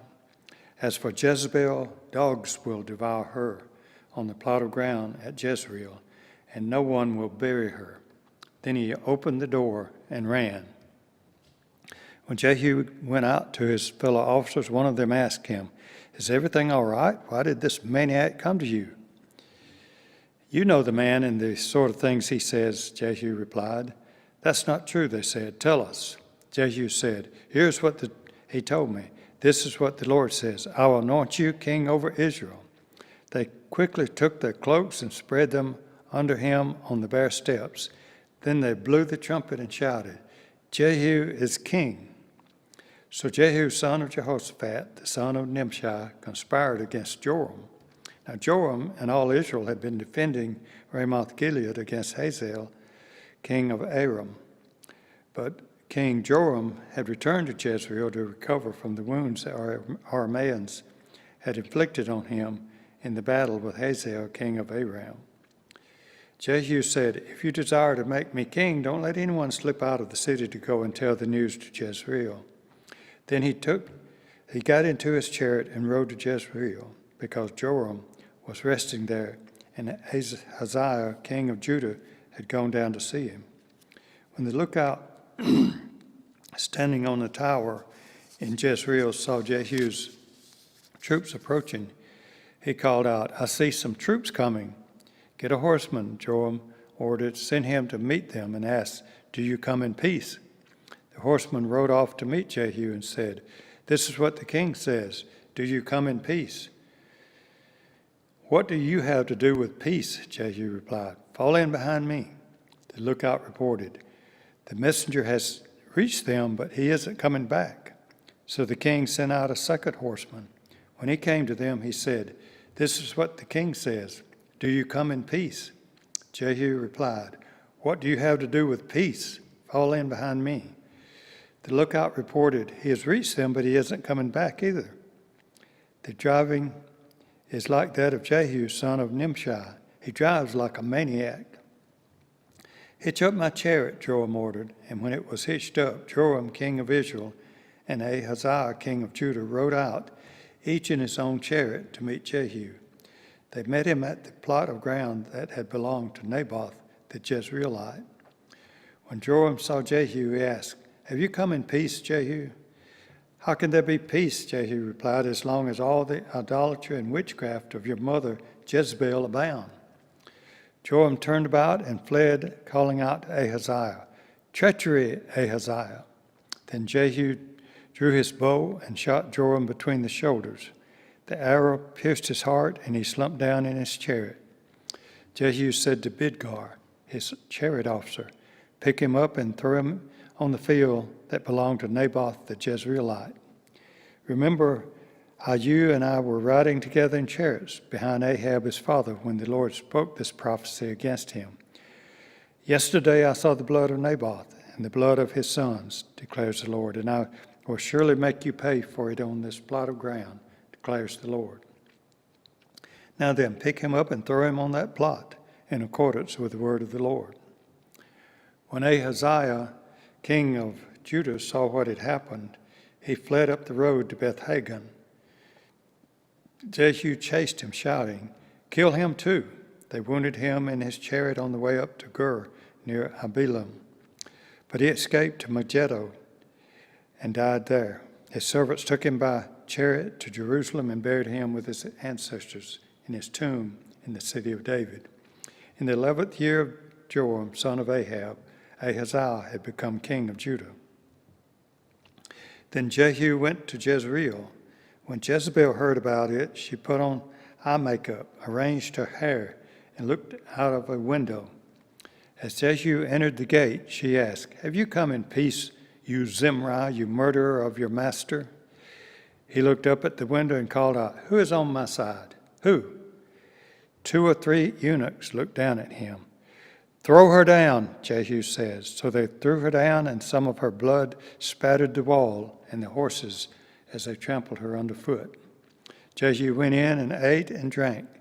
"Take care of that cursed woman," he said, "and bury her, for she was a king's daughter." But when they went out to bury her, they found nothing except her skull, her feet, and her hands. They went back and told Jehu, who said, "This is the word of the Lord that he spoke through his servant Elijah the Tishbite. On the plot of ground at Jezreel, dogs will devour Jezebel's flesh. Jezebel's body will be like dung on the ground in the plot at Jezreel, so that no one will be able to say, 'This is Jezebel.'" 2 Kings 10, verse 1. Now there were in Samaria 70 sons of the house of Ahab. So Jehu wrote letters and sent them to Samaria, to the officials of Jezreel, to the elders, and to the guardians of Ahab's children. He said, "You have your master's sons with you, and you have chariots and horses, a fortified city, and weapons. Now as soon as this letter reaches you, choose the best and most worthy of your master's sons, and set him on his father's throne. Then fight for your master's house." But they were terrified and said, "If 2 kings could not resist him, how can we?" So the palace administrator, the city governor, the elders, and the guardians sent this message to Jehu: "We are your servants, and we will do anything you say. We will not appoint anyone as king. You do whatever you think best." Then Jehu wrote them a second letter saying, "If you are on my side and will obey me, take the heads of your master's sons and come to me in Jezreel by this time tomorrow." Now the royal princes, 70 of them, were with the leading men of the city who were rearing them. When the letter arrived, these men took the princes and slaughtered all 70 of them. They put their heads in baskets and sent them to Jehu in Jezreel. When the messenger arrived, he told Jehu, "They have brought the heads of the princes." Then Jehu ordered, "Put them in 2 piles at the entrance of the city gate until morning."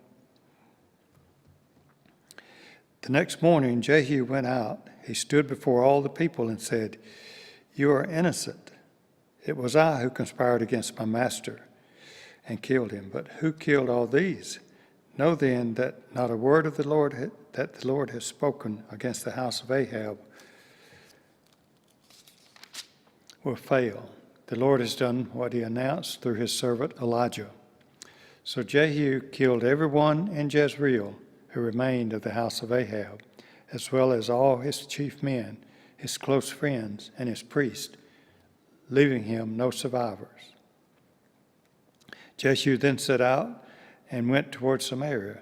At Beth Eked of the shepherds, he met some relatives of Ahaziah, king of Judah, and asked, "Who are you?"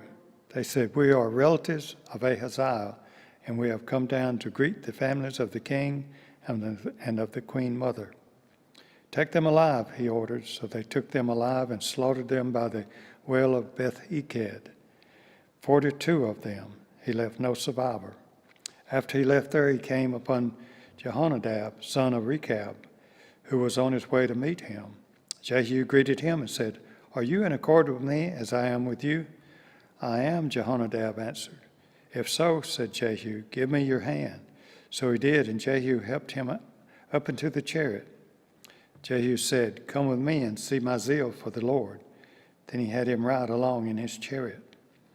When Jehu came to Samaria, he killed all who were left there of Ahab's family. He destroyed them according to the word of the Lord spoken to Elijah. Then Jehu brought all the people together and said to them, "Ahab served Baal a little. Jehu will serve him much. Now summon all the prophets of Baal, all his servants and all his priests. See that no one is missing, because I am going to hold a great sacrifice for Baal.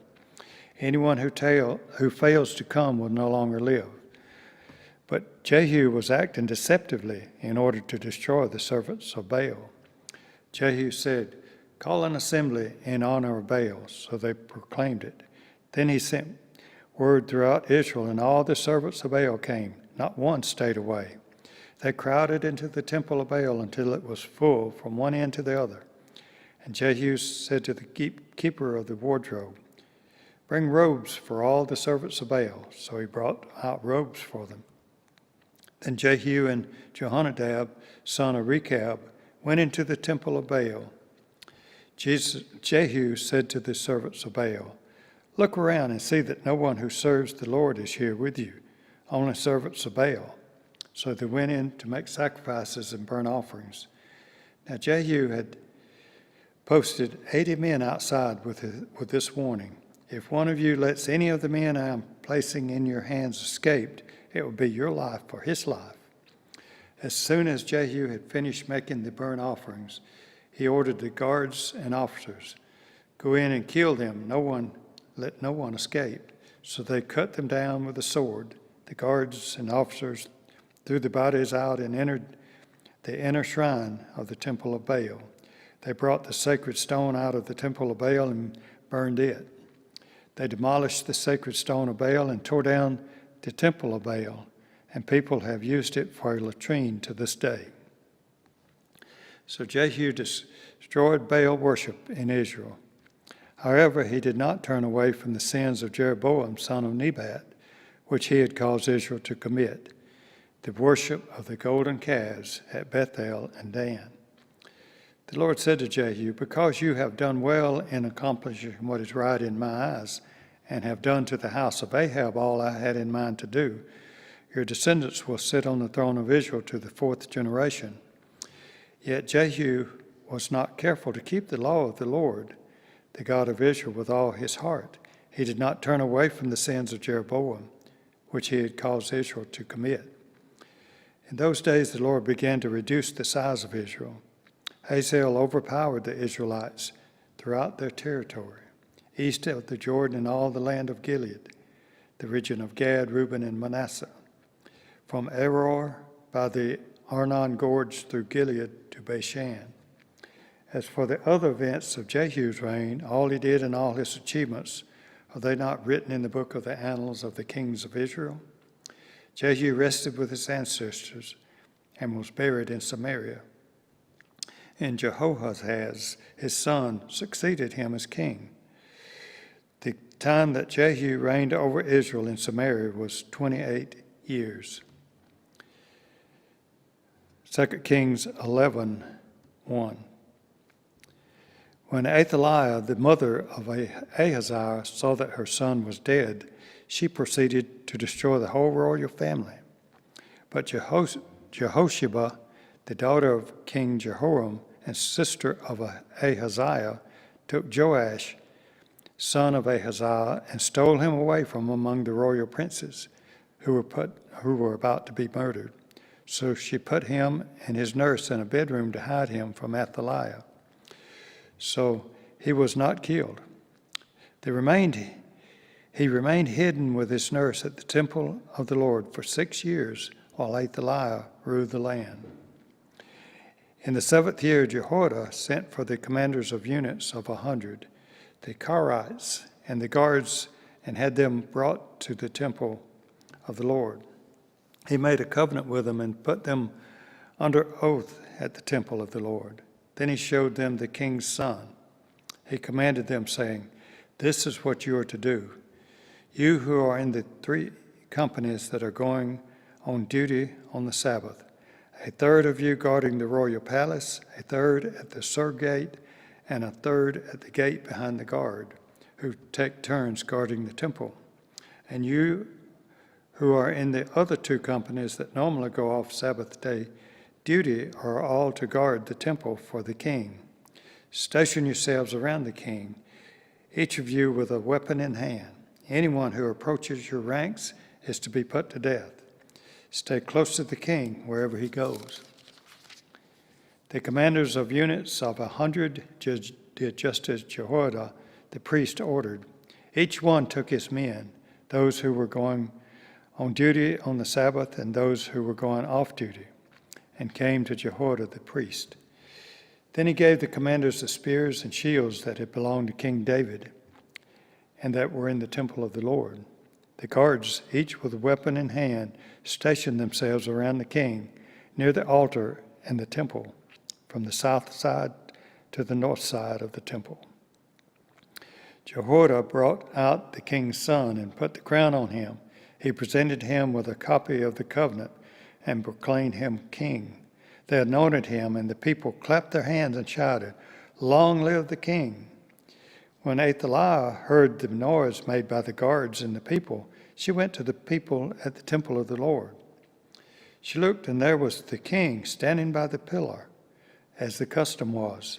The officers and the trumpeters were beside the king, and all the people of the land were rejoicing and blowing trumpets. Then Athaliah tore her robes and called out, "Treason! Treason!" Jehoiada the priest ordered the commanders of units of 100 who were in charge of the troops, "Bring her out between the ranks and put to the sword anyone who follows her." For the priest had said, "She must not be put to death in the temple of the Lord." So they seized her as she reached the place where the horses entered the palace grounds, and there she was put to death. Jehoiada then made a covenant between the Lord and the king and people that they would be the Lord's people. He also made a covenant between the king and the people. All the people of the land went to the temple of Baal and tore it down. They smashed the altars and idols to pieces and killed Mattan, the priest of Baal, in front of the altars. Then Jehoiada the priest posted guards at the temple of the Lord. He took with him the commanders of hundreds, the Karites, the guards, and all the people of the land. And together they brought the king down from the temple of the Lord and went into the palace, entering by way of the gate of the guards. The king then took his place on the royal throne. All the people of the land rejoiced, and the city was calm, because Athaliah had been slain with the sword at the palace. Joash was 7 years old when he began to reign. 2 Kings 12, verse 1. In the 7th year of Jehu, Joash became king, and he reigned in Jerusalem 40 years. His mother's name was Zibiah. She was from Beersheba. Joash did what was right in the eyes of the Lord all the years Jehoiada the priest instructed him. The high places, however, were not removed. The people continued to offer sacrifices and burnt incense there. Joash said to the priests, "Collect all the money that is brought as sacred offerings to the temple of the Lord. The money collected in the census, the money received from personal vows, and the money brought voluntarily to the temple. Let every priest receive the money from one of the treasurers, then use it to repair whatever damage is found in the temple." But by the 23rd year of King Joash, the priests still had not repaired the temple. Therefore King Joash summoned Jehoiada the priest and the other priests and asked him, "Why aren't you repairing the damage done to the temple? Take no more money from your treasurers, but hand it over for repairing the temple." The priests agreed that they would not collect any more money from the people and that they would not repair the temple themselves.